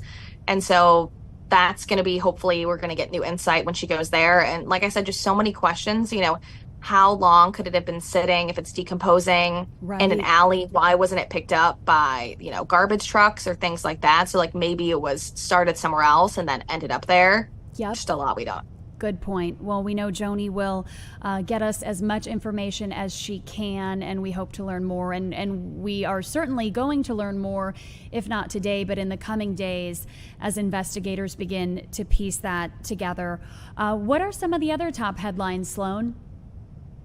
Leslie has another tough story to talk about, a dark story. So if you remember, about 3 years ago, this guy named Thomas Martell was arrested and charged for torturing and killing at least 4 kittens. Yeah. And so earlier this year, he was sentenced, I believe, to 4.5 years in prison. And so factoring in time served, he has now been released. And now there are people this happened in Wicker Park. And so there are signs all over Wicker Park warning people that he's been released and that to keep your animals safe, if you see this man, don't let him, if he's looking for a missing animal or something, don't buy into it. And they're saying he can also be in Elmhurst, which is reportedly where his family lives. And so Leslie's covering that. She's talking to a woman, an animal welfare activist who is actually putting up posters to warn people about this. And so that's just another very dark story that we've got today. Very dark. And I'm sure our viewers have, because we've been seeing on social media, you mentioned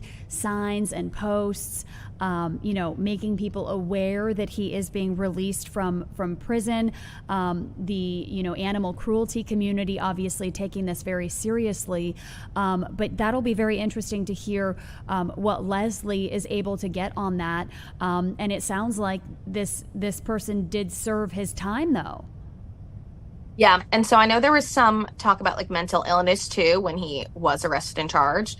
And so it's a matter of, has he reformed? Is there really nothing to worry about, or, is there a fear? So we'll see. A lot of layers to that. And Brett, I see, is at City Hall today. Yes, there's a lot happening. The Finance Committee is meeting. They're taking up several different topics. One of them is a $9.5 million wrongful conviction settlement And so that one is tied to a lawsuit filed by a man named Carl Reed. He spent nearly 19 years in prison after he says Chicago detectives coerced him into giving a false confession in a 2001 murder case. His conviction was later overturned. And so if they do agree on this settlement, then his lawsuit would be resolved and it wouldn't go to trial. So that's one thing that they're going to talk about. And then there's also the 78 development. So they're going to talk about this. This is that 62-acre development along the south branch of the Chicago River. Yep. And so there's been a lot of delays, and they could move forward with let me read this. Sorry, they could move forward because they might consider 2 TIF agreements that'd be worth more than $424 million.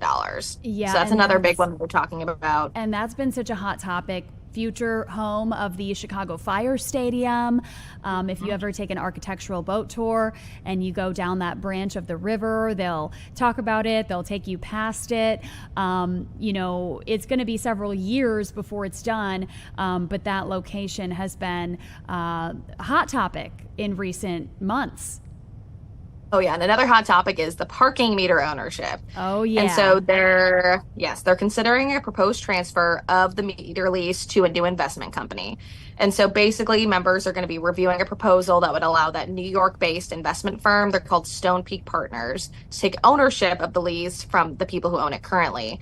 And so obviously this has been a controversy since 2008 when Mayor Richard M. Daley approved that deal to sell the parking meters. And then Chicago did apparently at one point explore buying them back, but they said the cost was too high. And so it's just a matter of, nothing would necessarily change for us, even if they did transfer the lease, because Chicago's not getting it back. Right. We're still not getting the money from it. And we would still have to pay. We're still paying the parking. So, yeah, still paying to park, no free parking. So we'll see. And anything that they do decide on today would have to go before a full city council, which it meets on Wednesdays. And so this is just kind of get a gauge of where alders are feeling on the matter, essentially. Absolutely. Any fun stories that you're tracking in across America? Yes. So I don't know if you remember, there was this dog named Jonah who was at a Marlins game. This was last month, and there's video of him. They do like the Bark in the Park day where they bring all the dogs in. And the dog, like, sitting in front of him is just chowing down at a hot dog. And poor Jonah is just so upset. He's just sitting there staring at it longingly. And the Marlins, launched a campaign to find Jonah and give him, the perfect day. And so he finally had his perfect VIP day. So I'll have an update on that. He got a bunch of dog toys and, of course, hot dogs. Yes. And they also said that tickets for the game, part of it did also benefit an animal rescue. So all animals got a benefit out of it. Animals has been a theme today. We just chatted with someone who works at the Grand Canyon National Park who started a canine program to essentially, what it sounds like, is use the canine to help herd the elk into different areas where they should and shouldn't be. And I don't know if you saw, Sloan, but 2 beagles were on the air up for adoption after being rescued from a breeding facility in Wisconsin. So it's been a little bit of a theme today, the animal theme. Animal stories. And we also have that crazy video in Across America of that bison attacking a man in Yellowstone. He throws him literally 8 feet into the air. Thankfully, he's expected to be okay, but I mean, the video is crazy. Yep. And the man we talked to from the Grand Canyon National Park, because I asked him about it, what his assessment was after watching that video. And he said, he didn't want to speak for Yellowstone. He actually used to work at Yellowstone, but works for the Grand Canyon now. And he said, tourists just really have to be so mindful of how close they are getting to animals. Yeah. And his big takeaway was people need to put the phones down, especially when they are around wildlife like that. He said, watching the video, it looked like it all could have been avoided. We obviously don't know all of the circumstances leading up to it. Perhaps the bison kind of came out of nowhere and this man didn't have time to get away. But he said, rule of thumb, I believe he said, is 25 yards to keep your distance from these wildlife, from the wild animals, because it's just so unpredictable. They are not domesticated. They are not trained. And sadly, situations like that do happen. Yeah, and they're saying it's also mating season for the bison too. Oh, So that boy. means Yep. that they're extra aggressive. So you should just steer clear from them in I general. would absolutely steer clear if I was Yeah. anywhere near them. Yes. Well, Sloan, thank you so much for giving us a quick rundown on what's coming up at 5 p.m. Viewers, be sure to tune into that. And we will be right back after this quick break. It has been a wonderful time being with you all. Anita Blanton will be coming up shortly to take over for the final hour of Chicago Live here. So stay with us. We'll be back after this break.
O'clock right now. Good afternoon, everyone. Thanks so much for being here in our final hour of Chicago Live for the day. Starting off a brand new week. It is beautiful outside in the city of Chicago, but it is oh so hot. And in fact, we're going to be on this ride for a while. So even though this is the summertime shy that we have been waiting on, it does come with some drawbacks. I do want to let you know, I actually saw a graphic that came out earlier today, just kind of making sure everyone is alert and ready for what is to come. We already had that bout of extreme weather just a couple of weeks ago. So now that we're kind of coming back around to it, I do want to share this with you. The residential cooling requirements here. So this is in preparation for the warm weather that we have this week coming out from the city. On the days when Chicago heat index exceeds 80 degrees, certain residential buildings, they just want you to know, must provide air conditioning in all apartments or have an air-conditioned indoor common gathering area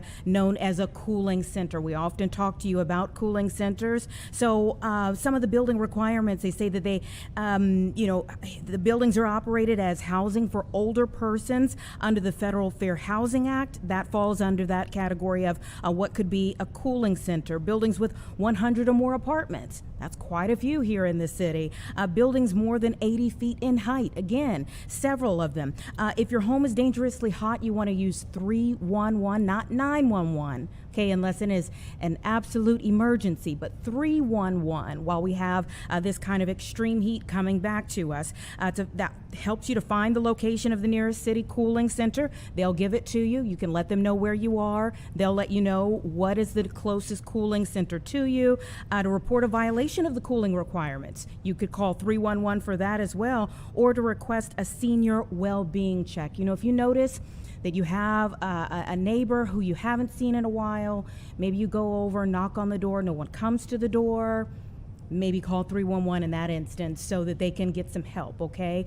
Maybe everything is fine, but it's the neighborly thing to do as well, just to go ahead and have someone check on them. We want to make sure everyone makes it through these spells that we have of extreme heat. And again, last week kind of played ball with us. Things weren't too bad, but we've been sandwiched in between extreme heat, essentially, last week. So we're coming back into it today. I was out for just a little bit today, and you could already tell, like, woof, okay, that what do we call the hair blower in your face effect was kind of back. Not to the same heat index that we had a couple weeks ago, but it's on its way back. So want everyone to be prepared. And again, these are some ways that you can help yourself, be informed as we go into the extreme heat. And then also, if you need to help your neighbors, again, call 311 to get them the help that they need. There's plenty for us to talk about in this hour. We're going to hit the weather once again a little bit later on in the hour with meteorologist J.D. Rudd. He'll be up here right around 3:30. But let me tell you a little bit of what else is to come in this hour. I'm Anita Blanton. I don't think I said that to you. Hopefully you've been here before and we're already acquainted. But if you don't, I'm here with you until 4 o'clock when we turn you over to the 4 o'clock news. So right around 3:45, this will be our final conversation for the day. We're going to talk about Lou Malnati's Reward Fest. Oh my goodness. You know, again, just thinking about the last few days, everyone was out and about. I had some good pizza just sitting out on the water, you know. You could take in all of those things. So we're going to talk about Lou Malnati's Reward Fest a little bit later on. That is actually happening all this week, and so we'll let you know all of the information that you need to know to be able to take part in the rewards for members daily this week, and some surprise offerings that they have. Excuse me. Had a little run earlier today, so my allergies are acting up. Also, we're going to talk about moving Archer forward. It's a big project. Plans to bring 280,000 square feet of retail space and overhaul streets on a 6.3 mile stretch of road from Bridgeport to Garfield Ridge. So this is pretty significant. And you know, a lot of times we hear about things like this, and this is like neighborhood groups who are pushing for this and want this to happen in their area. But this has moved beyond that. At this point in time, we're now going to hear from the Regional Transportation Authority about actually moving this along, how many people it could help, all of the things that it will bring to the area. This is moving Archer forward, the initiative to overhaul these streets, the CTA stations, the businesses, the parks. I mean, there's a lot connected to this. So we'll get into that discussion coming up shortly. Should be around 3:15 to 3:20 when we get into that discussion. And then we'll also talk about UFOs. Or UAPs, whichever acronym you want to put on them. We've gotten our fourth batch of files that have been released for the public. I believe this is since May 8th when the government started rolling out these batches of phenomena that we still don't fully understand. You know, that people have been asking them to release for quite some time. And we've been getting photos and videos, testimonials, disclosure, right? And so we're going to bring back in our friend, the one and only, the much beloved Harvard astronomer, Avi Loeb. So we're waiting on him to join us on the line. And just as soon as he's here, we're going to get into the details of this fourth batch. He is here now. Avi, welcome back to the show. Thanks for having me. It's a great pleasure. All right. So the fourth batch of files finally out. What are your thoughts on them? Well, we have to look at the evidence that was released. So first of all, there is a report about a conference that took place as early as 1949, attended by the best physicists at that time, including Edward Teller, the father of the hydrogen bomb and the member of the Manhattan Project, where they were discussing green orbs that were floating horizontally near Los Alamos National Lab and other nuclear sites. And they couldn't figure out what these are. So that remains a mystery, but it's clear that over the decades since then, the US government filed a lot of reports and discussions which do not get really to the bottom of it and cannot figure out the nature of these objects. And then most recently, we have reports about orbs that are very strange. They split into smaller orbs, and they were witnessed by FBI agents, by law enforcement officials, and other members of the military. And we just cannot associate them with the known properties of drones, for example, or flares, because they last for hours. And the flares just don't have that much energy. And so the question is, what's their nature? And I should mention that in this context, we for decades, we knew about another phenomena that called the ball lightning, where when there is stormy weather, sometimes people witness a ball of light that lasts only a few seconds, not a few hours. And that was explained by data that was obtained as a result of energy being delivered to the soil, making nanoparticles out of silicon that is in the soil. When it gets oxidized, the silicon releases some energy, and as a result, you can get this aerosol clouds of silicon oxides that appears for a few seconds as a bright ball of fire that was observed. It's called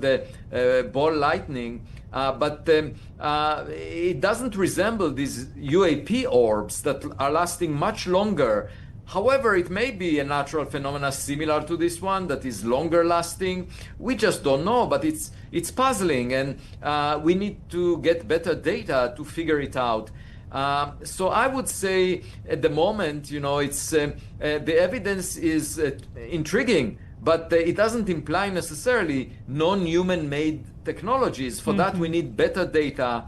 And of course, there are some of the reports that can be explained as already explained as natural phenomena. For example, it is mentioned that NASA interpreted the flares of light that were witnessed by astronauts, Apollo astronauts, as being the result of cosmic rays. That's something I already pointed out when the first batch was released, and now we have documentation from NASA supporting this interpretation. So we have to be careful. I mean, it's a mixed bag when we deal with UAP, because sometimes we're dealing with natural phenomena, sometimes it's human-made objects that we do not recognize, but eventually we end up realizing that it's either, it could be pieces of broken satellites. There is one image from the Columbia space shuttle. One can see an object that looks weird, but as long as it follows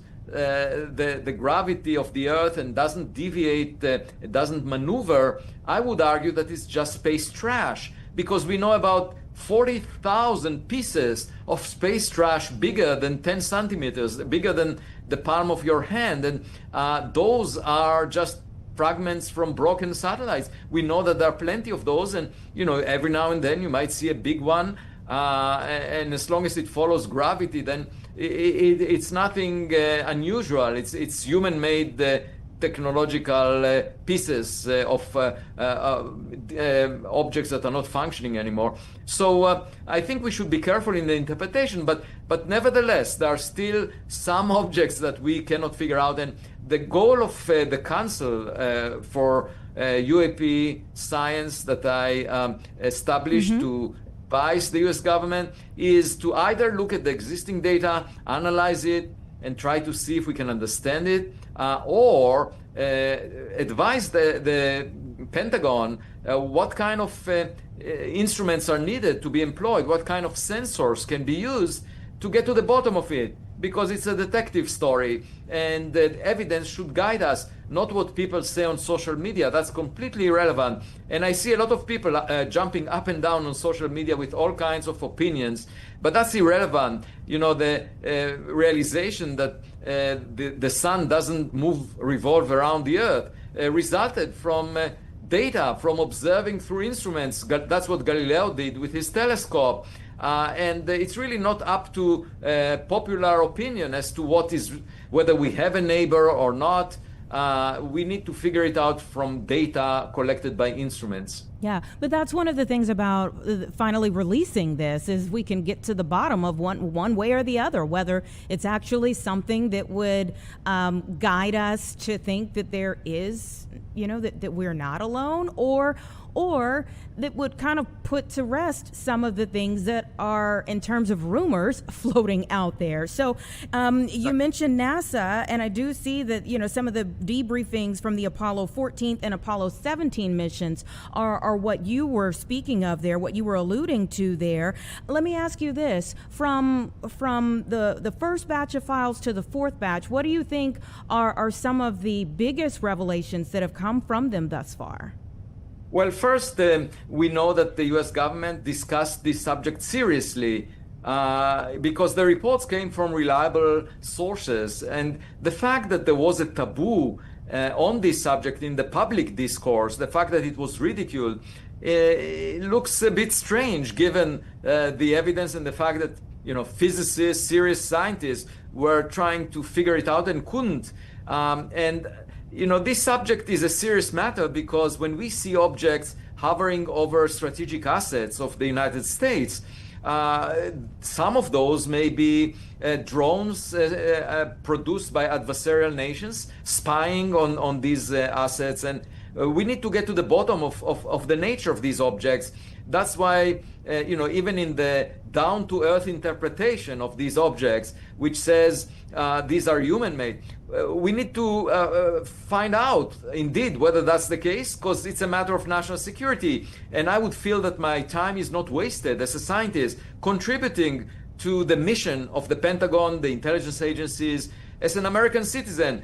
For too long, academia distanced itself from government, and that led to a situation where over the past 50 years, the mainstream of the theoretical physics community was obsessed with concepts such as extra dimensions or the multiverse. These are concepts that cannot be tested experimentally. We have no evidence that there are extra dimensions or the multiverse exists. Nevertheless, it was a sandbox by which scientists were demonstrating that they are smart to each other. They were doing mathematical gymnastics for decades. And what I'm saying is science is supported by taxpayers. And the taxpayers are extremely interested in the question, are we alone?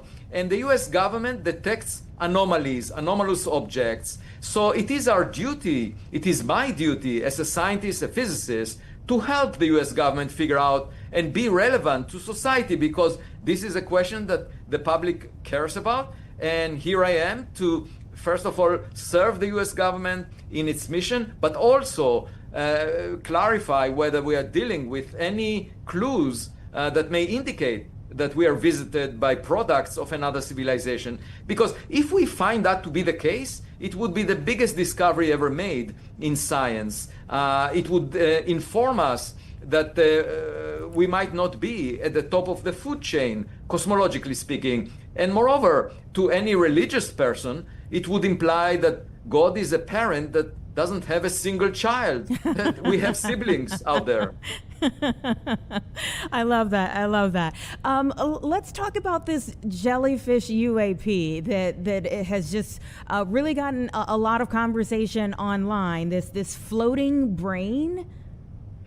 Yeah, well, to me, it looks, without additional information, it looks like perhaps a balloon or something like it that is floating in air. We need to know the speed by which it's moving. And for that, we need to know its distance, because we just see it moving across the image. That's not sufficient. We need to know how far it is to figure out how fast it's moving. If it's moving at the speed of the wind, then it's just probably a balloon drifting in the wind.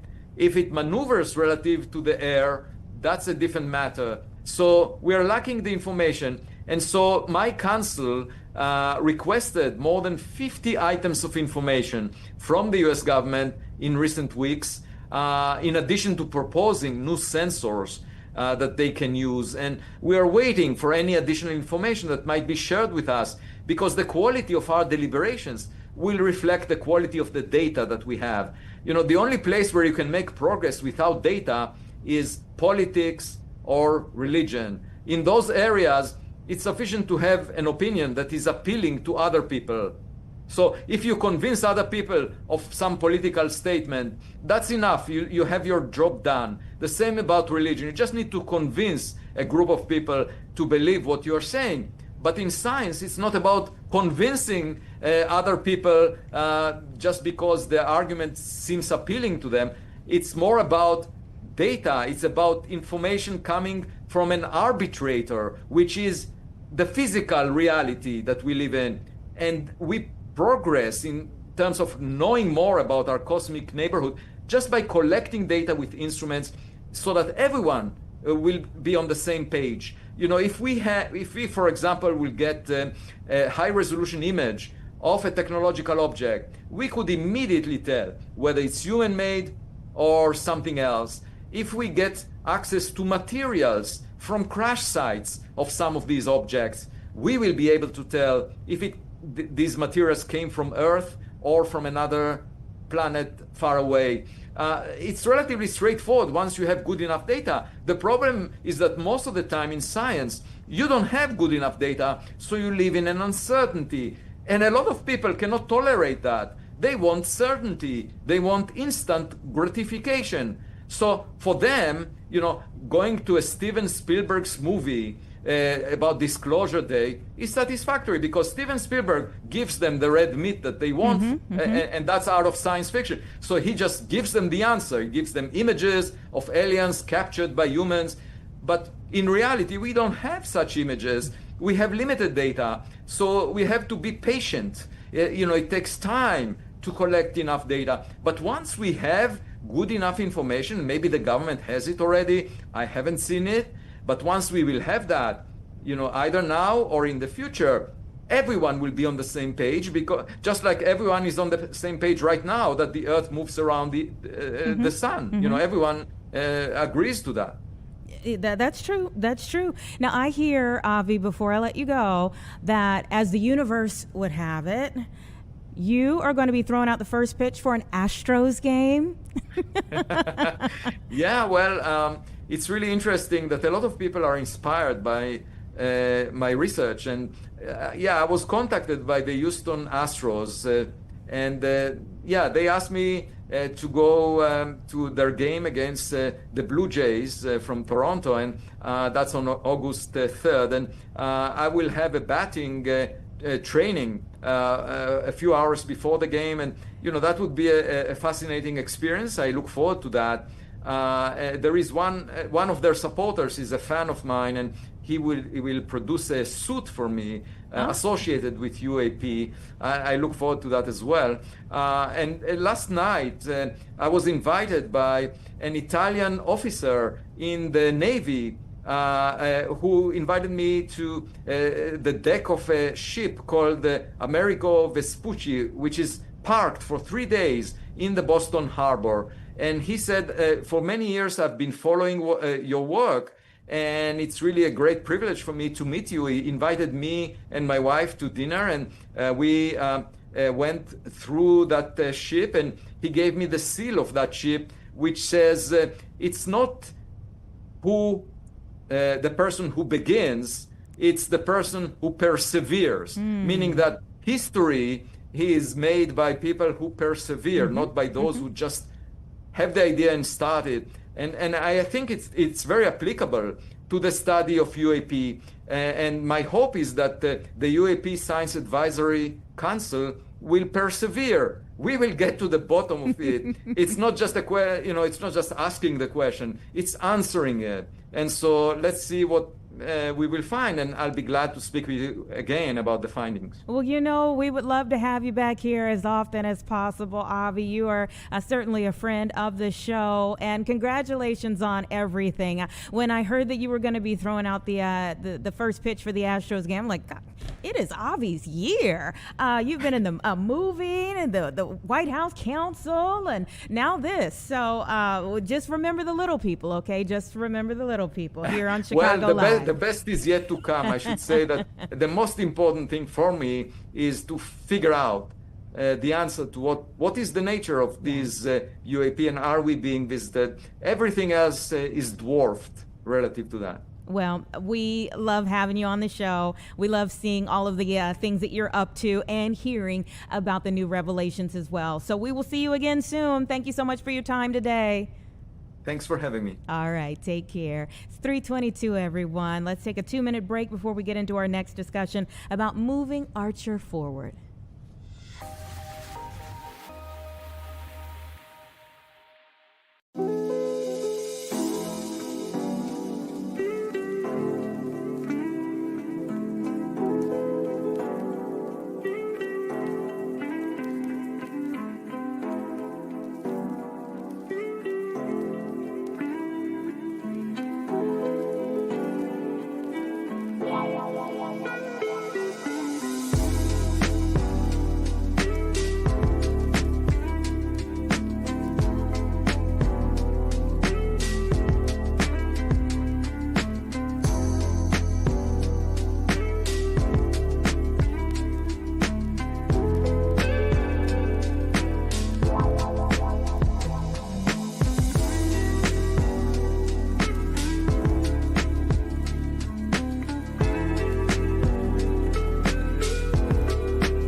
Everyone, 324 right now, and the Moving Archer Forward initiative really comprises about 6.3 miles of Archer Avenue, that corridor there, and my, what it could be revitalized to offer in the future versus what's even there right now. Pretty drastic of a difference. So let's bring in Michael Horsting, the Regional Planning Manager for the Regional Transportation Authority, to get more details. Thanks for being here.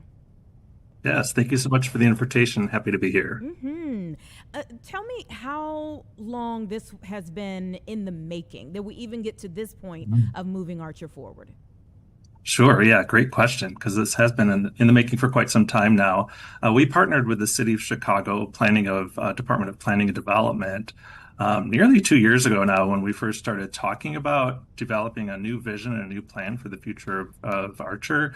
And the work actually began back in June, if I recall correctly, of last year. So we've been at this work for quite some time now to develop just a framework of how Archer could look and function going forward into the future, the next 3, 5, 10 years, from the perspective of how folks are traveling along the corridor, of how adjacent land use could be changed over time over the corridor to really build on the great characteristics of the corridor today, and prepare it for the future. So this has been in the making for quite some time. And what were some of the driving factors? I mean, when the vision was starting to come about, what were some of the driving factors that went into what we're getting ready to see?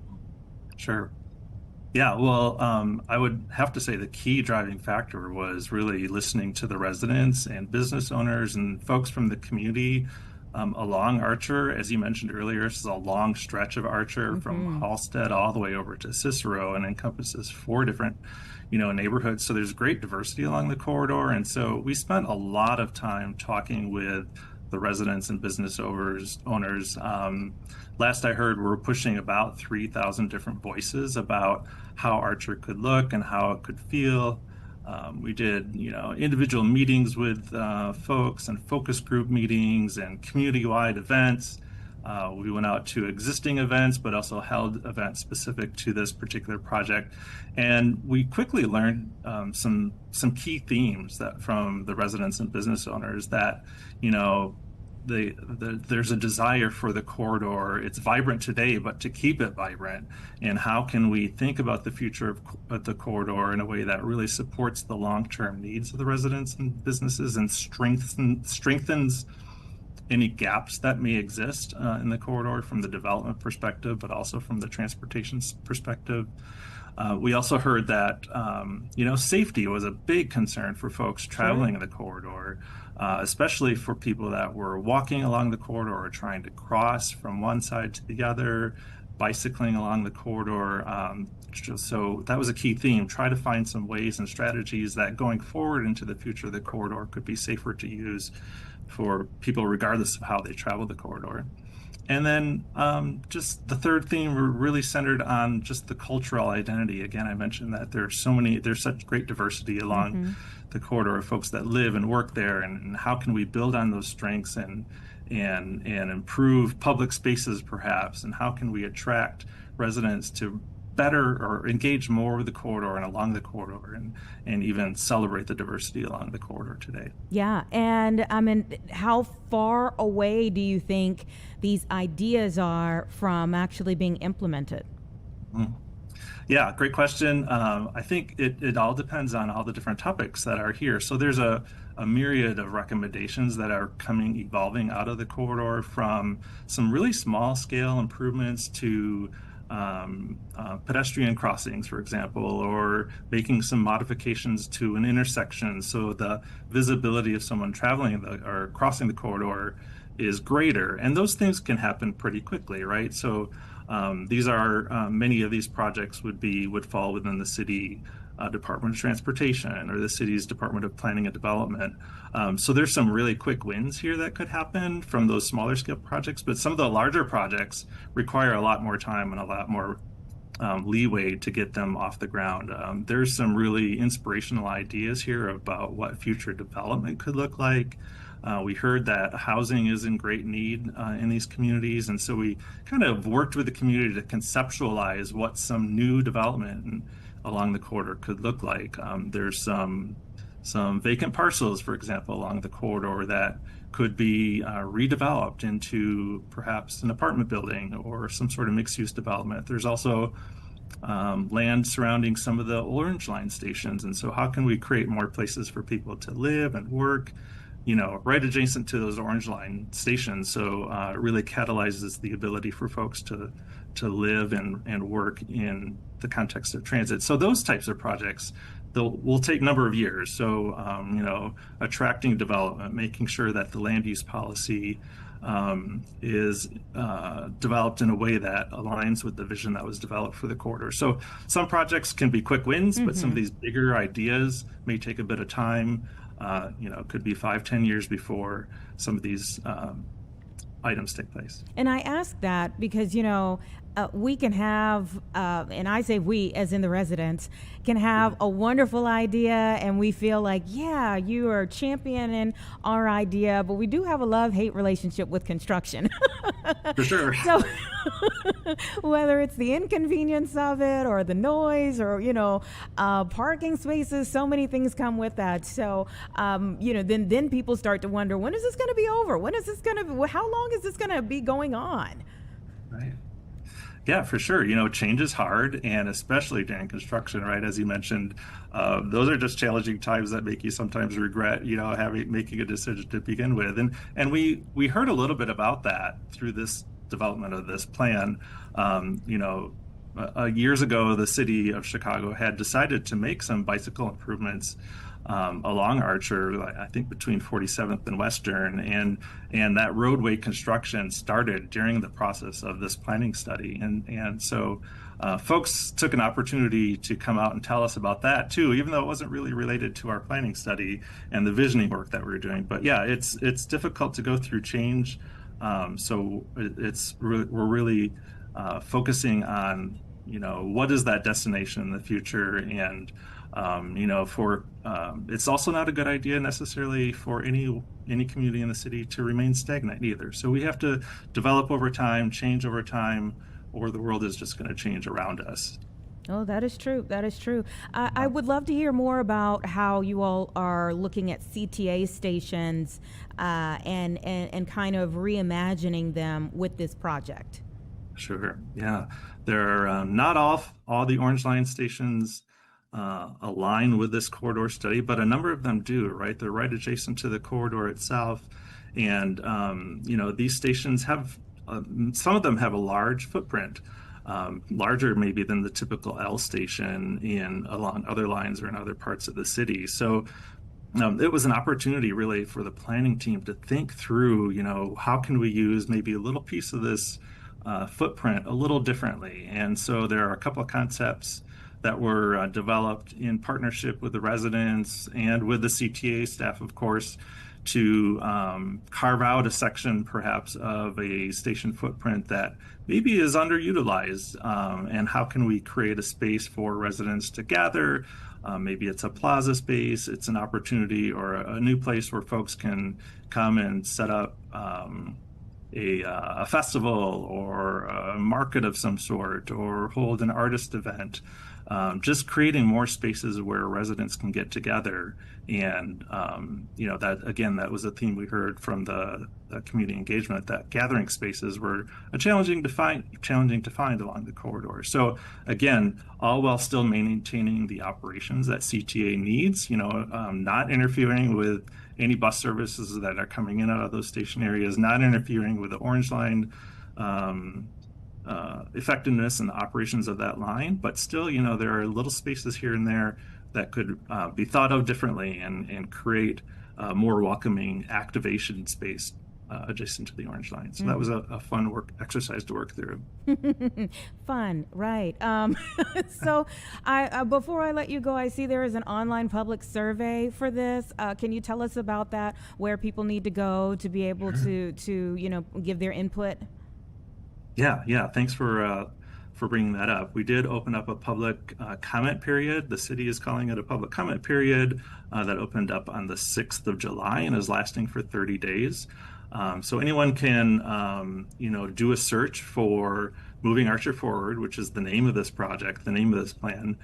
Do a search for Moving Archer Forward, or go to chicago.gov, to the city's website, and do a search for the Archer Corridor. And at that site, you can then review the draft plan as it exists today, and I'll read about all the concepts, read an executive summary, but also provide a comment. There's a button right there to leave feedback for us. And so we're gathering feedback over a period of 30 days in time. That'll give us a little bit of time to make any final modifications and that we might need to make. And then the city is pursuing presenting this plan to the Chicago Plan Commission at their 20th of August meeting. Okay, sounds great. Thank you so much for coming on the show to talk to us about it today. And please come back as you get some updates along the way. I'd be happy to. Thank you for the invitation. Take care. It's 3:35, everyone, and we're going to move this show forward. Give us 2 minutes, and we're going to bring in meteorologist J.D. Rudd so we can find out about this hot streak that we're back on this week.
Welcome back, everyone. 3:37. Folks, we're out and about in the city this weekend. It was a beautiful sight to see. It was a crowded sight to see. It was a crowded There were sight people everywhere. shoulder to belly button to nose to shoulder. Everywhere. They were all over. Oh my goodness. I mean, there was something for everybody. I saw. You see, there's some folks still out at the Bean right now, but I'm telling you, nearby there was the summer music series. I'm like, wait, Babyface was out there.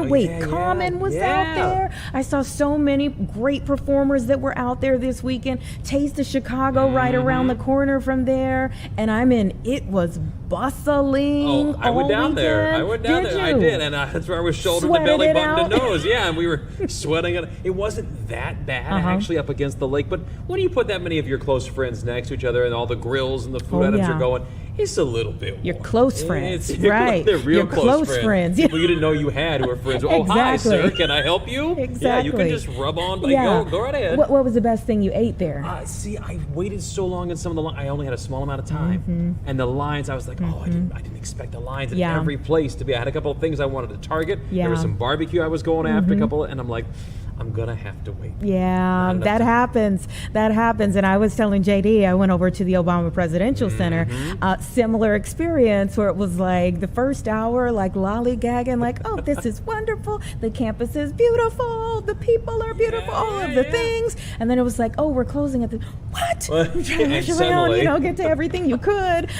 So definitely have to go back and revisit. But when we walked outside, because there's just a beautiful trail around the 20 acres there, I could hear the boonch, boonch, boonch, boonch from the Chosen Few festival that was going on across the water. I mean, there was just there was the Windy City Smokeout. There was something for everybody. There really was. Almost a blessing and a curse because there was so much going on. How can you try to take it all in? Yeah, how could you? Almost impossible. Square Roots. I intended to get over to Square Roots this weekend yesterday, but I was so tired by yesterday. I'm like, listen. That's the thing too. You do some walking around, you do some seeing, your brain's exhausted, your body, you're like, you know what? I'm okay. Yeah, I'm good. Got to tap out somewhere. Yeah. And more people may choose that this week now that the temperatures are creeping up even more. Yeah, this is gonna be a hotter week. This might be a week where you do stay inside a little bit. If you want to venture outside, that's fine. This is not going to be like what we had a couple of weeks ago with the heat index values around 105, 107, 110,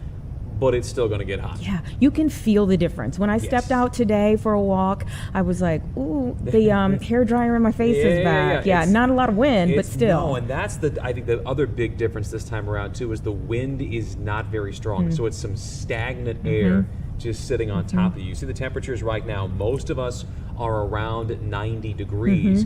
When you account for the humidity, which in all things being equal isn't that high, heat index values are only a couple degrees higher than the actual air temperature. And that's the big difference this time around versus last time we had the big heat wave, is that the dew points last time were in the 70s, this time they'll be in the 60s. But as you see here, what to expect the next 3 days? It's hot. I mean, high temperatures, mid-90s tomorrow and Wednesday. Heat index values maybe around 100 to 102. Could be back closer to, say, 97, 98, 99, 100 on Thursday. That's kind of worst case. Again, 2 weeks ago, it was 105 to 110. Yeah. 2 or 3 days in a row. This is about 10 degrees difference, but that's kind of the threshold for the body. So, again, don't get me wrong. It's going to be hot, but it won't be as hot as last time. Well, we had 5 heat-related deaths? Yes. So this literally, I mean, that just small difference could make a huge difference. It could make a big difference, and I'm also hopeful and optimistic that we learn our lesson. I mean, it's easy for us to forget things over the course of a year. Over the course of about 13 to 15 days, you might go, hey, you know what? Let's just go get that fan. You know what? I'm going to swallow my pride. I'm going to go to a cooling center. I'm going to drink that extra bottle of water. I'm not that tough guy, tough person. I think that I'm going to take it easy this time. Nothing wrong with that. And I was giving some information at the top of the hour about calling 311. That is a very easy way for you to find out the nearest cooling center to you. It's not expecting everybody to know where they are. There's a ton of them, thank goodness. But not everybody has to know. If you're out and about, especially, and you're kind of feeling a little fatigued, Yeah. like, hey, go ahead, reach out 311 really quickly, and they'll let you know what's the closest one to you. Yeah, and there's nothing wrong too with popping into some shop, some too, store, some yeah. whatever. 10-15 minutes of air conditioning can do a lot of good. So why not go do some window shopping somewhere, get your steps in somewhere where it's cooler, then go back out into that heat. That in and of itself is dangerous for me. Well, yeah. Like, just window shopping. Yeah. What is this bill? Well, you step in see, there for the AC. I was trying to keep cool, and what had happened was I bought some stuff. It's that the comes weirdest with dangers thing. of its own for your wallet. See, there's But- always something trying to get you. It's the heat or the credit cards. Yeah. Something's going to get you. Yeah, but how long do you feel like we're going to be in this? This one, I was looking at the numbers yesterday and I compared them again today. There's a little bit of a difference here. Yesterday it looked like this was going to be a solid 7 days. Oh. Now it might be closer to 5 or 6 with one little dip in between. We're still going to be hot the next handful of days. There's no way around that. And the other thing too is rain chances are pretty slim. So this is going to be, unlike last time, we had the rain come in, we had the thunderstorms come in, kind of ruin the 4th of July. That's not happening here. I do have this called up. I forgot I had this one set and ready to go. So the difference with this one versus last heat wave, dew point values are going to hold in the 60s this week. Last time it was mid to upper 70s. And the wind direction is also the big difference maker here. Primarily a northerly wind this week, at least today through Wednesday. Last time it was more of a south to southwest wind, pumping in those higher dew points and that hotter air. So those things will help limit the big time heat that we had. But still, I mean, you see here in the 7-day, we got today in the 90s, tomorrow, Wednesday, Thursday, Friday. So 5 straight days at least, if not a 6th on Saturday. Then temperatures may step back down Sunday, Monday. I also mentioned not as high of chances for rain. The newest data today is suggesting, and I think we talked about this at some point last week, as we get toward the end of this week and the weekend, the way this upper level pattern is going to kind of bend a little bit, it would favor putting a few storm chances in the area late Friday night, late again Saturday night. Okay. So daytime hours may still be hot and a little bit muggy. Evening hours, we could get some storms Friday and Saturday. But the bottom line here is it's a hot stretch for us. Yeah, and at least the rain, while we don't like to see it for the weekend, is in the evening, 1, and then 2, gives us a bit of a break on the opposite side of it. Yes, a little bit if we can get those showers in. Right now the odds are low. We'll see what actually transpires. I'm just kind of focused on Tuesday, Wednesday, Thursday, because by the way, Anita, that 96 that we have for tomorrow, Wednesday, if we do indeed hit that, it'd be the hottest air we've had all year long. 95 has been our highest temperature so far, happened back on the 1st and 2nd. We haven't gotten any higher than 95.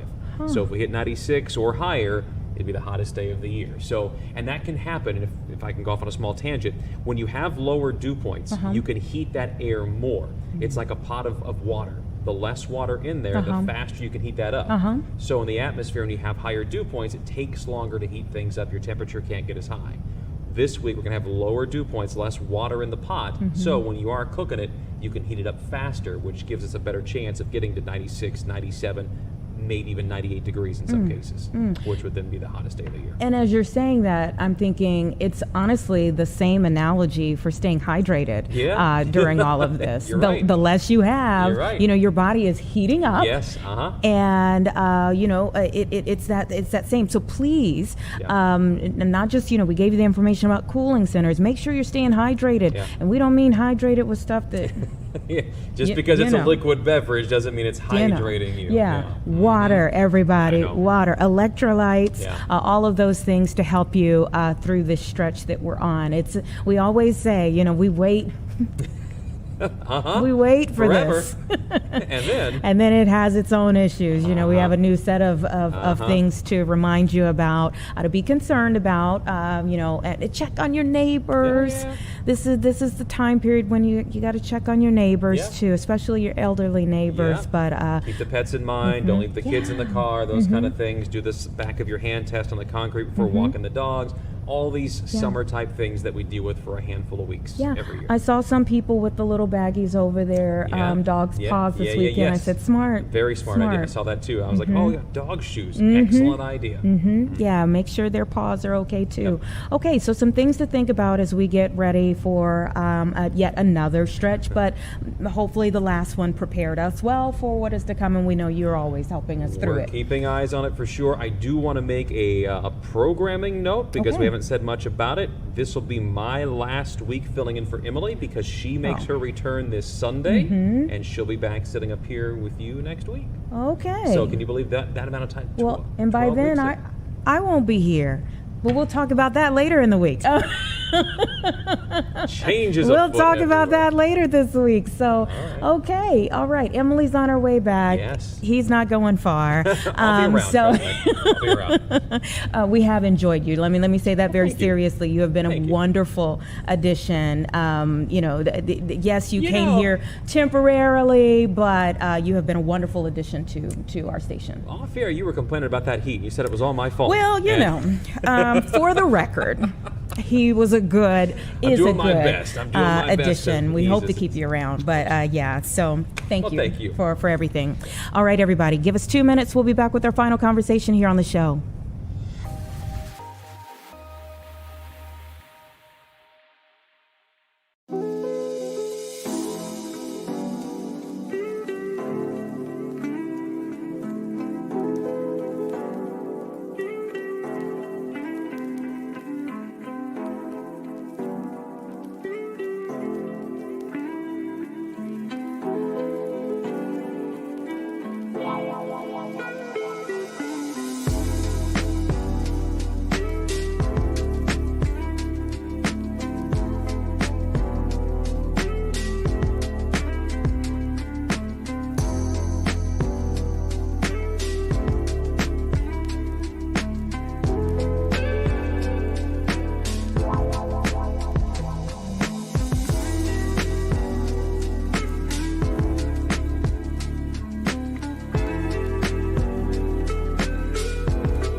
All right, welcome back, everyone. Just about 3:51 right now. Time for our final conversation of the day, and this one is a tasty one. So we're going to bring in Katie Maldonado, Public Relations Manager for Lou Malnati's. Thank you so much for being here with us. Hi, how are you? Doing very well because we are inside in the AC. But, we were talking about the fact that so many people are out and about right now. And you all have a great rewards fest that's going to be going on. Tell us all about it because this is a first, right?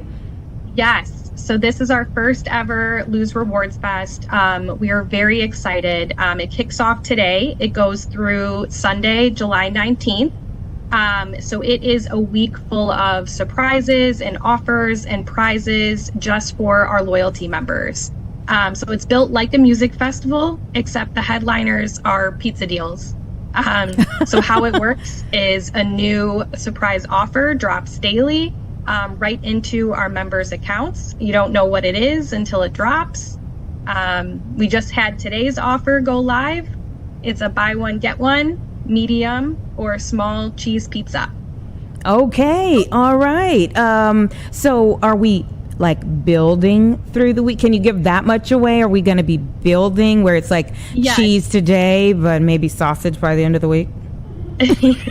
Yes. So there's a different amount of prizes and rewards. You can expect different bonus points. You can expect different appetizers. We actually have a teaser out on our website right now. So if you go to lumalnati's.com/rewards-fest, we have teasers for what the offers will be. Okay. And so is this only on the app where we can get all of this? So you want to sign up to be a Lou Malnati's rewards member. So you can sign up through the app, or you can sign up on our website. And then you can find out about the offers on daily through email, through our landing page, and yes, through the website. Mm-hmm.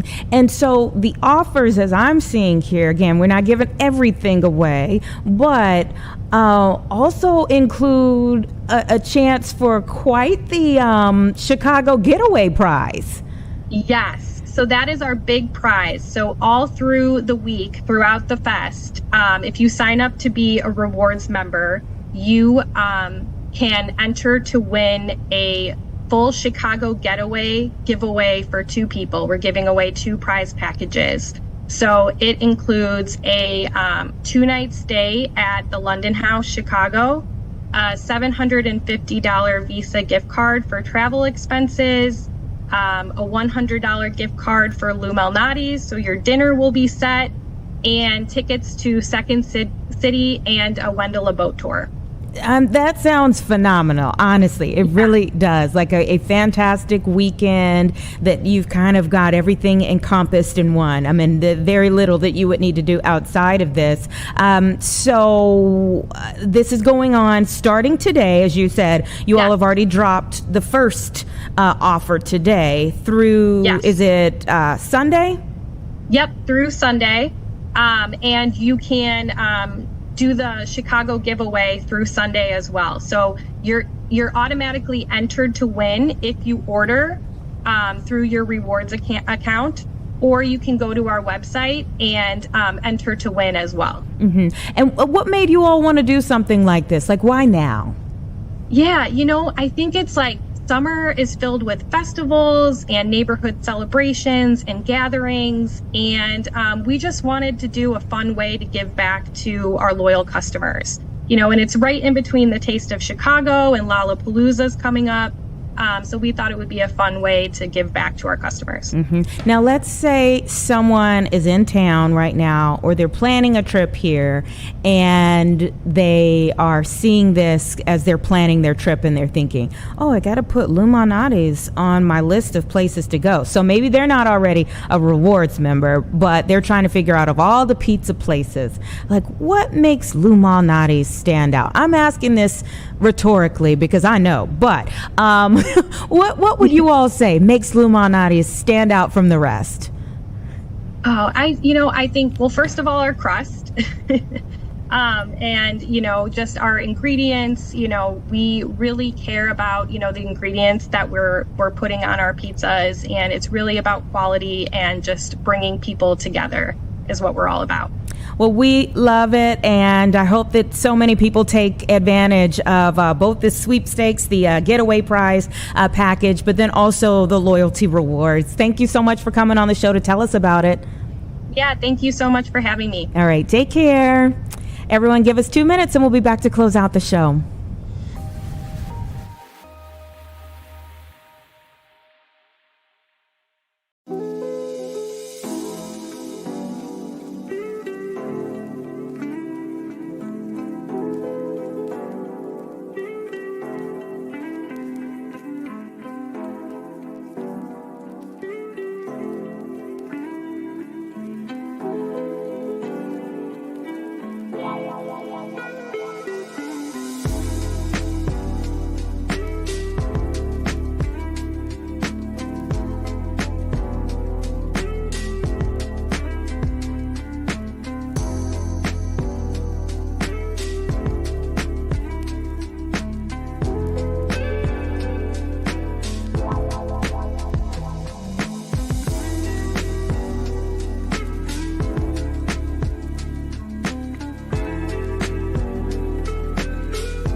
one, 3:58 right now, so we just have seconds left before we turn you over to the 4 o'clock newscast.